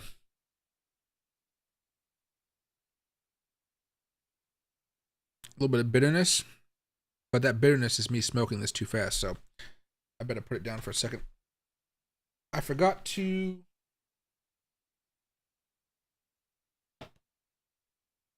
Oh, here it is. I have a thing of water with me, and I forgot to pour some for me to drink.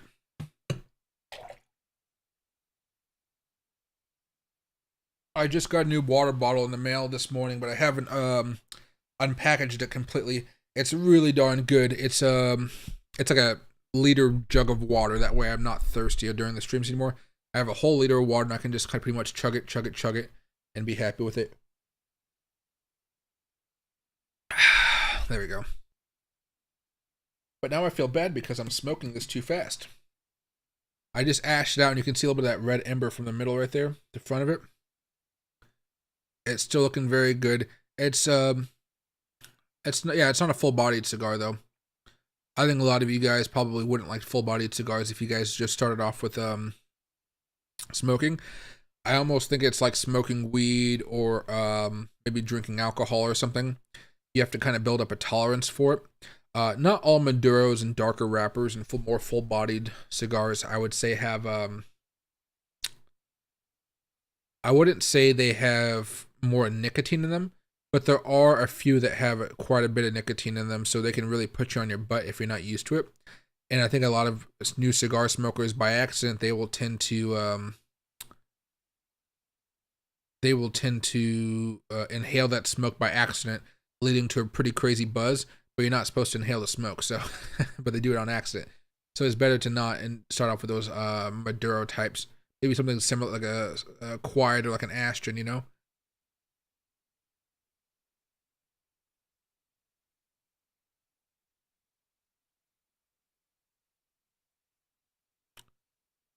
A little bit of that cocoa shining through here. This is a lot easier to tell what's good though than the other one.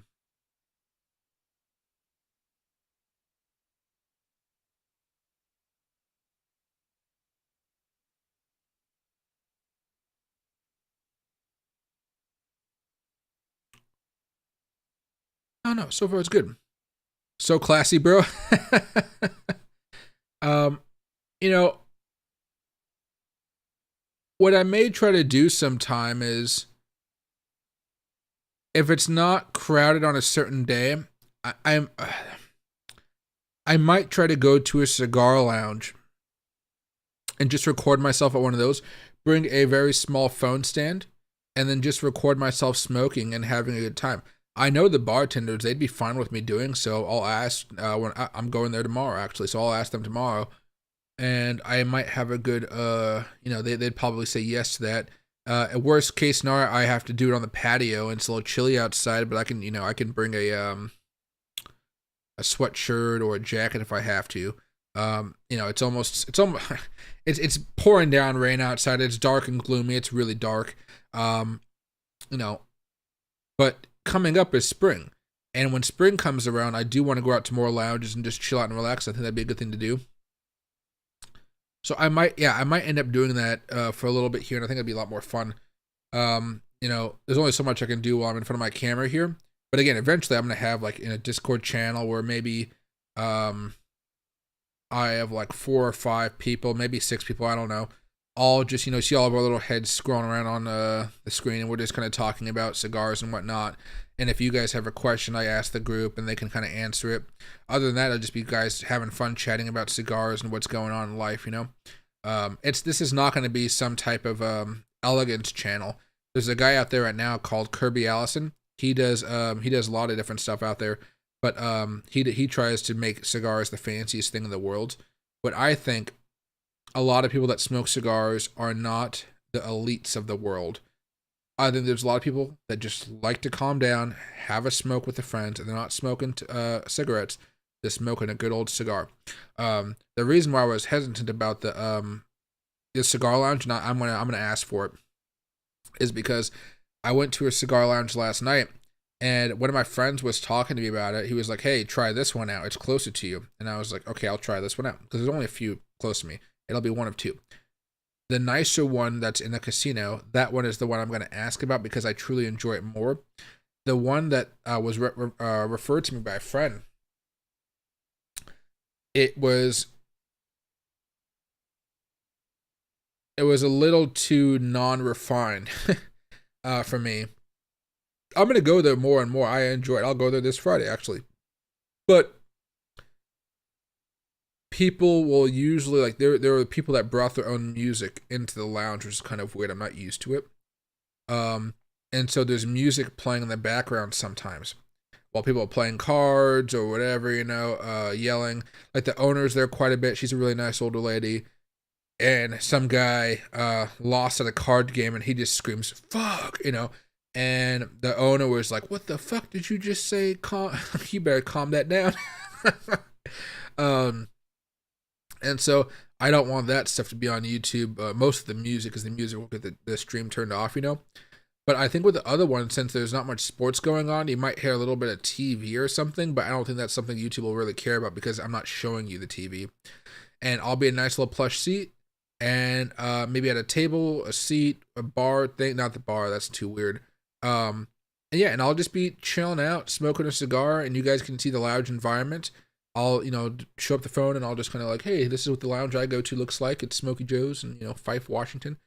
And show that to you guys. But I'm going there tomorrow. Like I said, one of my friends, he just messaged me on Discord. He's like, "Hey, Michael, I'm going to be down at Smokey Joe's tomorrow." And he likes to go there, but he's going to be there again from like 1 p.m. to 8 p.m. That's a whole work day at a cigar lounge. So I'm not going to be there that whole time. I'll probably show up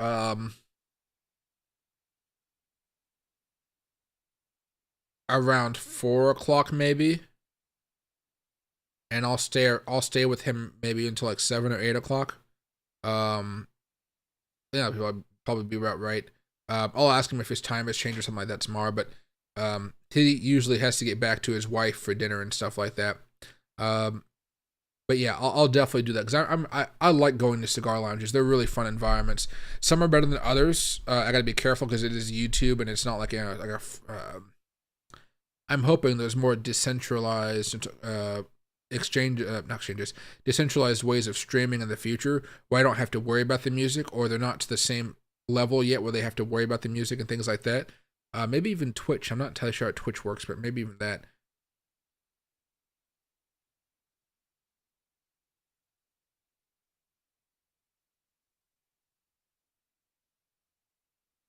Ooh. But I tell you this too. So, something I'm excited about.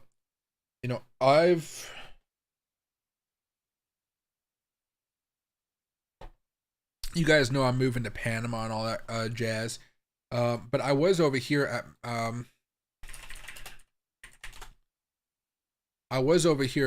looking at Panama the other day because I was looking for places to live, and I found an apartment that I really, really think I would enjoy moving into.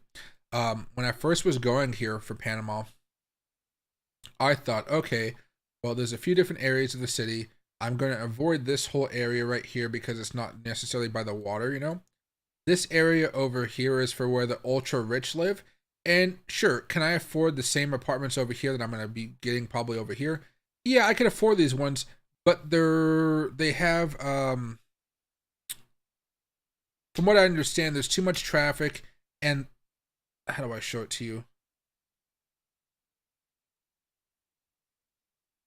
Right? There's not as much, walking area as I want. It's too city-like. Right? So if I go downtown here, over here, right? If I'm taking Loki out of here, where am I walking to while I'm just like, okay, I'm happy to walk this area every single day. and it's going to be good. Look at all this traffic. That's crazy. Must be a hotel or something. Hotel slash. There's a lot of hotel slash condos for people to rent. And I don't like this. Like there's a walkway over here, but I don't want to walk all the way over there for that. Looks like there's a nurse or something walking over to work. Instead, where I'm going to live is in this area. This area called San Francisco. So this says this is all San Francisco, but it's more back here or over here. So not so close to the water. I was trying to debate whether I wanted to have a waterfront view or not, but I've just decided that I'd rather have a really large place or a larger place where it's not going to break the bank. And what I decided on is like an apartment like this, Panama long-term rentals. If I go down here very quickly, there's one place that has it, I think.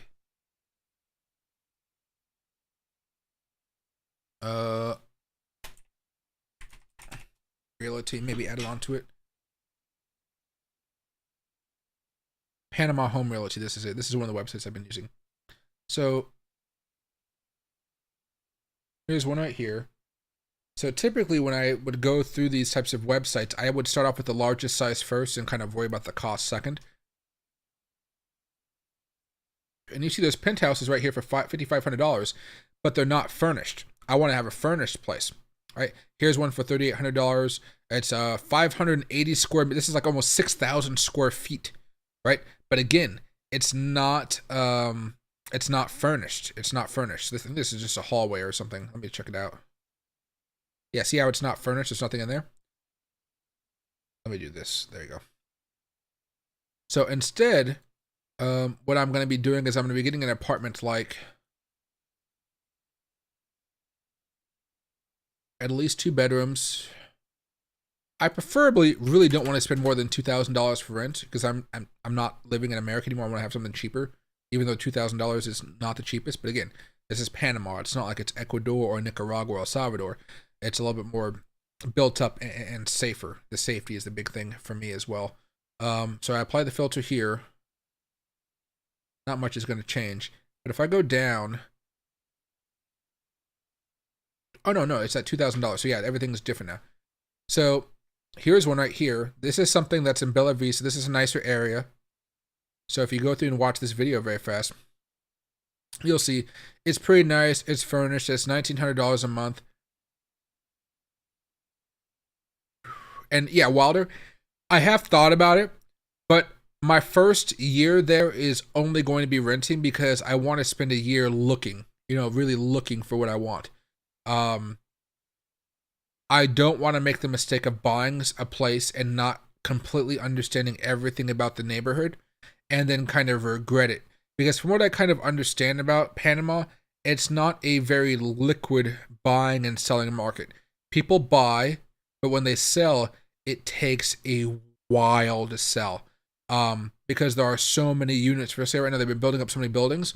It's just a lot of stuff is not at full capacity.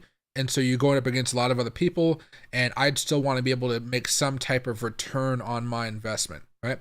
But this is a pretty decent apartment here. You can see it. Nice, fine. I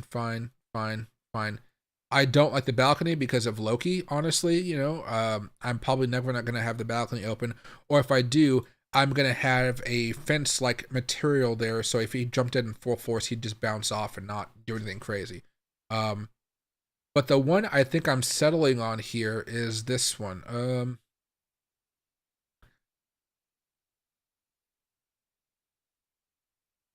Which one is it? Oh, I don't remember which one it was. I mean, here's one right here.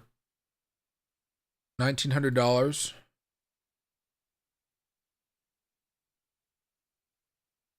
Well, the video is probably just easy to watch, isn't it? But where be the video? There it is. Turn on the volume for the music. There you go. But, it's nice.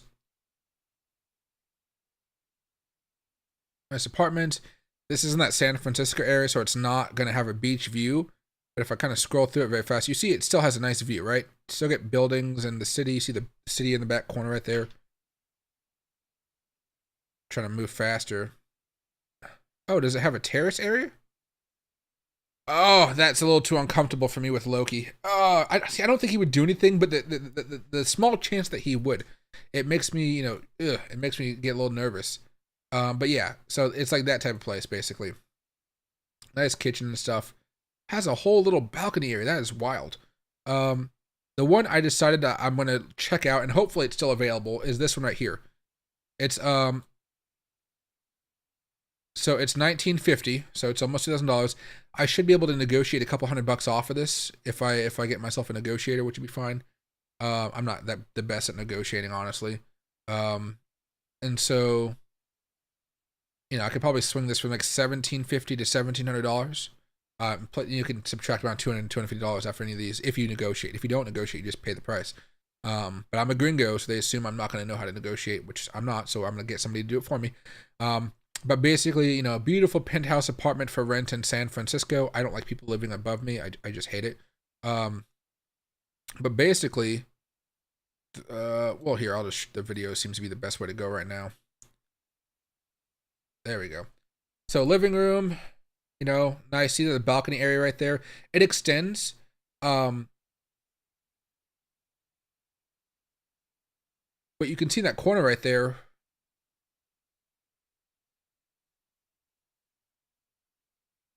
It's hard to see, but you see there's a fence-like material that goes up to the ceiling right there. I kind of like that. It doesn't go all the way, but I think I can convince the guy to let me pay for it and just build it around. And I think that'd be okay. And you see the view has a better view than the other place. Decent kitchen, nothing crazy about it. But again, I'm going to be eating fish and salads and whatnot. Ooh, by accident, I already got to the wrapper here without realizing it.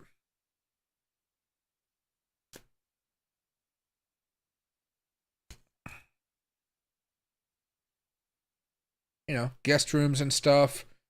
One of the beds will be taken out, put into storage by the owner, and then I will buy a desk and move my computer set up in there pretty fast once I move over. Probably this room because it doesn't have too much of a view. And the guest room I want to have them to have a view for whoever visits. And you see this right here? That's the issue right there. Okay. Wait for it. Okay. The balcony right here has a fence from the bottom to top. You keep on going straight, it does not. The video doesn't go far enough back there, but basically the two of the bedrooms have that balcony shared, and it goes over here. But this area has like an also sitting down area, so I'm thinking of just putting a fence and block. Oh, it actually did go over there. Okay, never mind. Look at this. See how it kind of goes all the way across. It wraps around the entire apartment. So I'm trying to think of what I should do about all this, but you can see I can put a fence there, all across this area. And for the rest of it, I don't know because there is no wall that goes over. So I'm gonna have to think about it. This might not be the place I end up going to, but it's a decent view. It's a really, really decent view that I'll enjoy for sure. There are other places out here, like this one is a beautiful apartment for rent in the Yacht Club Tower. That's 218 meters. Let's go by square footage. There you go. Oh, did it mess up the filter? It did. By filter, there we go. And so, there's different types, but I just don't want a balcony, and there's no setting that says no balcony. I'd be fine without a balcony down there.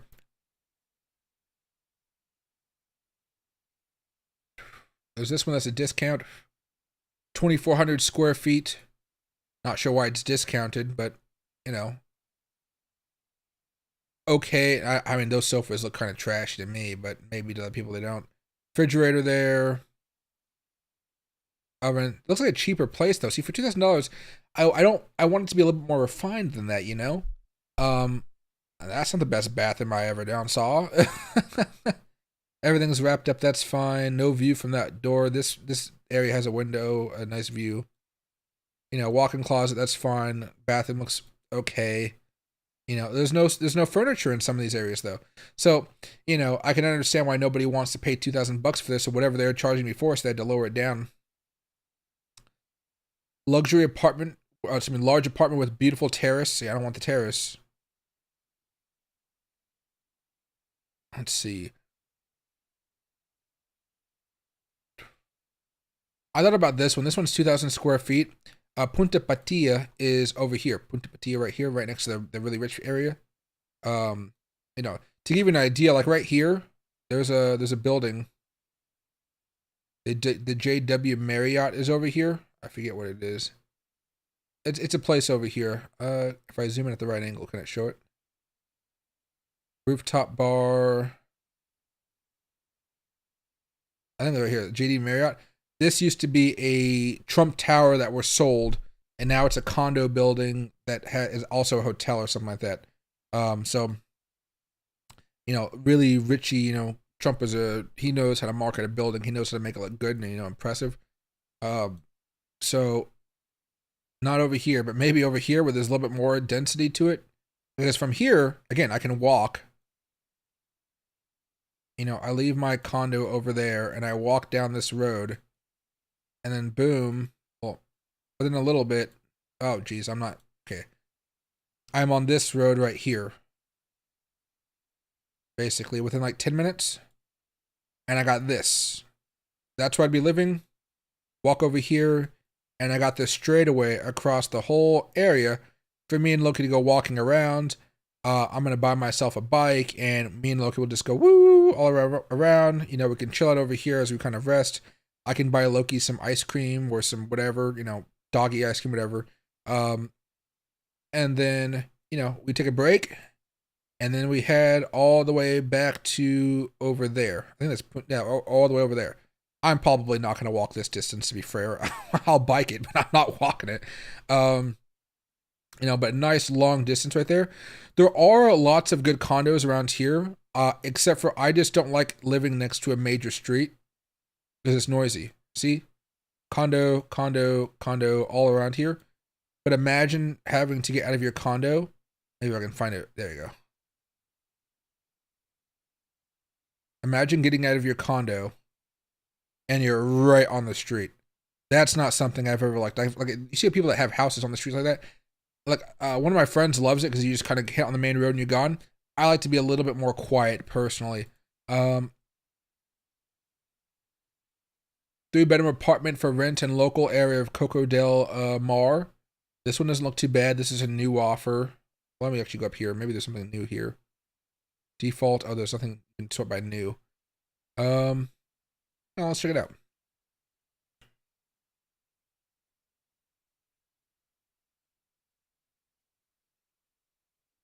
Ash this out very fast. There we go. So no video, but furniture, it's decent enough. I could live with it. A view of the water, that's kind of nice to have. But that low tide is freaking low. A table, I can live with that. I can live with that. I can live with that. Well, that's the den. Same thing. Same thing. 2 refrigerators. I don't think I need 2, but hey, whatever. 3 ovens. Holy moly. Okay, don't need that, but that's cool. A bed with a TV in it. Older TV, but I don't really watch TV, so that's fine. Lounge chair with the bed, you know. Oh, the view from the bedroom is a lot better. Wow. I might even have my my office desk in here and move the bed around a little bit. And that way you guys can see the beautiful view from behind me. That could be interesting.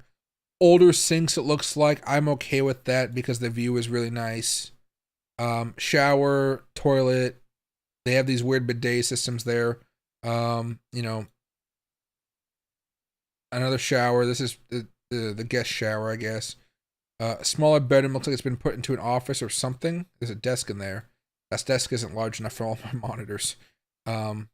But you know, it's fine. There's another bathroom in there. It's like 2.5 bathrooms.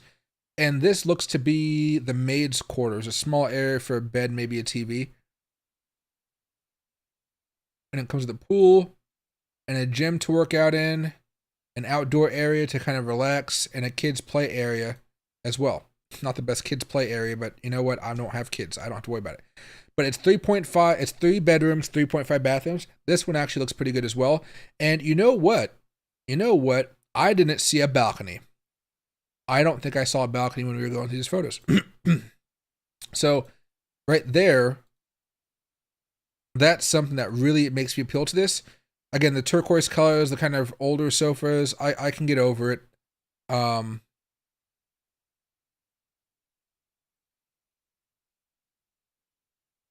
To have those views, I think it'd be perfectly fine to do that. Coco del Mar is an exclusive periphery residential area located off the Pacific coast, just outside Panama City, among the well-known points of Punta Pacifica and Costa del Este. So it's basically a little bit further up north, it looks like. So on this map, I guess it's around here. Oh, that's I was like, oh, look at that park, but it's a cemetery. But again, if I walk out of my area over here, is there a place to walk? So what's over here? Is that a place to walk? It is a place to walk. Okay. Oh, that was DoorDash. I was like, oh, snap. Ah, but see, there's some rugged areas over here. I don't want to be living next to that necessarily. Well, I guess the condo seems to be in a much different spot. Let me just search for the area here. Coco del Mar. Sometimes these maps don't give you the best idea of where you're going to be at. So, oh, so Coco del Mar is actually right here. Okay. There's greenery over there. Still, it's not really close to this walkway like I want to be. Even over here at San Francisco area, you know. I don't know. I still have to do some research on it. I've been looking and looking and looking, and I haven't found my perfect spot, but I know I can find one when I'm going to go December, and I'm just going to be asking a bunch of questions. I'm going to go on a couple tours with real estate agents from 2 different companies, and I'm going to see. There's this cool spot over here. This is like the old area, colonial style buildings that have been remodeled. They're a little bit more pricey, and I'm probably not going to live here because it's like the same amount of money, but like half the space, so not really worth it. But you go over here, and there's nice views, right? See? But nice buildings, right? Old architecture. Lots of tourists and whatnot. A lot of rooftop bars. A little area where you can buy stuff. You know, tourist. It's like a tourist area. I'm not gonna go there, but people can. Whenever my grandparents visit, I'm taking them here. You can see all the gringos, right? Taking the tours. And then, oh yeah, there you go. See people enjoying the sunshine. Well, somewhat sunshine. Old churches and stuff. It's a cool neighborhood. If it wasn't so expensive, it'd be better. Like I'm staying at this hotel right here in December. This one is oh look at that. Oh, just beautiful hotel. Beautiful. I'm treating myself on this one because I'm not going on many vacations this year. And then if you take an Uber out here, you can kind of walk around these hills and stuff, and it's really, really cool. So me and Loki can go on these walks. No, this would be really nice as well. Looks like some workers doing something over there. There's like an actual path that goes up here. And then you got the actual Panama Canal going right through here and doing all that type of stuff. So that'd be fun. But I think eventually when I get a house, I'm not going to be in the city. About a half an hour to a 45-minute drive, there's this area over here called Coronado. And basically there's a lot of houses over here, which are a little more expensive, but I don't want to have to buy multiple houses. So, or buy a house multiple times, you know. And those nice houses over here, not the best, again, roads. But I mean, literally, like, once you're inside the house, let me see. Let me see if I can do this properly. I'm in the rental. I want it for sale.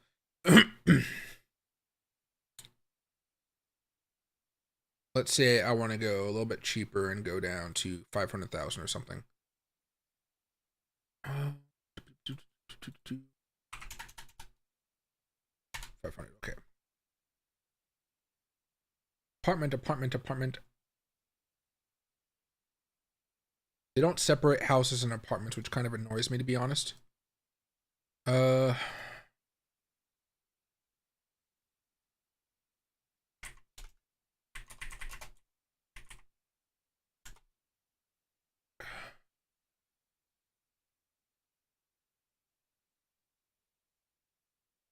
It's loading. Let's see. Oh, map. Here we go.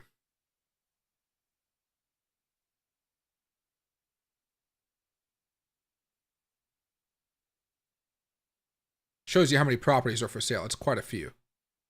Just like anywhere else right now in the world. A golf course area, you know. Oh, that's a condo. See, there's condos out by the beach. Well, just to show you, this is a little bit more out of my price range here. I don't want to spend too much money. But, you know, a nice house for $720,000. House, pool, big house like that. Large areas, stuff like that. My issue is still I have to find a place where I can have really good Wi-Fi, really good internet connection, high speed, and that'll make it worth it for me. But for now,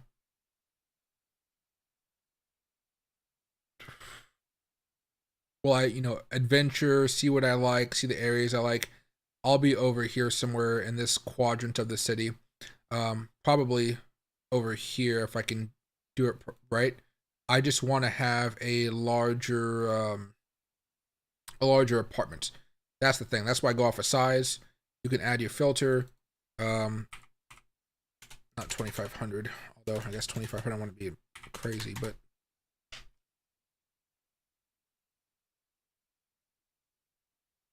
it just has to be larger than 1,500 square feet, which isn't hard to do.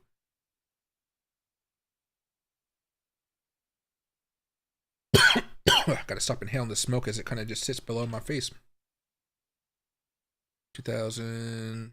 There's a balcony there. No balcony there. It's crazy to think that the balcony is the thing that really is the stopping point. And a lot of these places have balconies because they're supposed to be nicer, you know?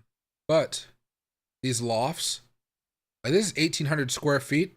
Stunning loft, 1,400. There's one for $1,300. I'd probably pay $1,400, get $100 off, $200 off if I can negotiate it. But let's do the tour. Living room and kitchen, right here. There's a balcony, I think. No, there is no balcony. Oh, there is. It's a tiny balcony right there. That door would just never be open. I'm fine with that. I'm fine with that. And then I have a view of the city. Looks like no view of the ocean. They said it was a view of the ocean, so I wouldn't get this. Maybe. I'd have to see if they have one that has a view of the ocean. I would pop up a couple $100 extra to have an ocean view when I wake up. And then master bedroom, second floor. There's a sofa. Honestly, that sofa would be where I'd put my desk and then do that. I don't know how you lower these curtains. Honestly, I have no idea how you do that. I'd have the desk right there, my chair, and then I would basically be recording, and you guys could see everything behind me possibly. That could be a good old thing. And then you got a walk-in closet, a bed, and then you got a bathroom and a shower right there. I don't like the styles of this, but again, if I'm living there for a year, I'm not going to act like a spoiled brat and be like, I want this, this, and this. Although I do want this, this, and that. You see right here. And there's other ones out here. This one's 1,800 square feet for $1,615. Let's see. Rio Halto. Like this one right here, this is $2,000 for a fully furnished apartment. But if you go to Rio Hato, whatever this area is called, you'll see that it's down here. It's not even in Panama City. But yet, there's a nice condo somewhere in here, which is, well,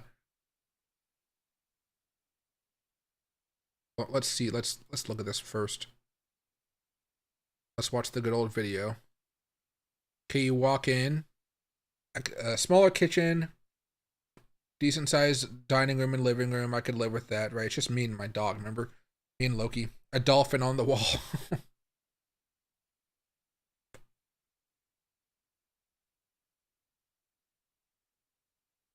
It's doing the same thing over again. I'm waiting for a new room. Dishwasher helps. Master bedroom, it looks like. I could live with that. I think there's a view of the water behind. There's a view of the water behind that, but there's a balcony right there too. That balcony is extra high though, which is kind of nice. Shower things, guest bedroom right here.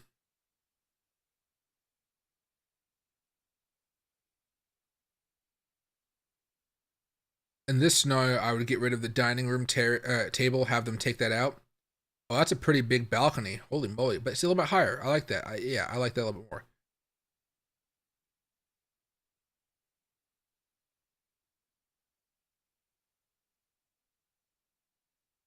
And you get access to the beach and everything, and you're kind of living on a resort, it looks like. So if I go down here, it might tell me more. So, Punta Ocean Village. And the reason I would live there is because of the, I would assume they have good internet there. I would assume. Oh, so it's this area right here. And, then I can probably buy a house over here if I really wanted to. I can learn how to play golf, What do the greens look like?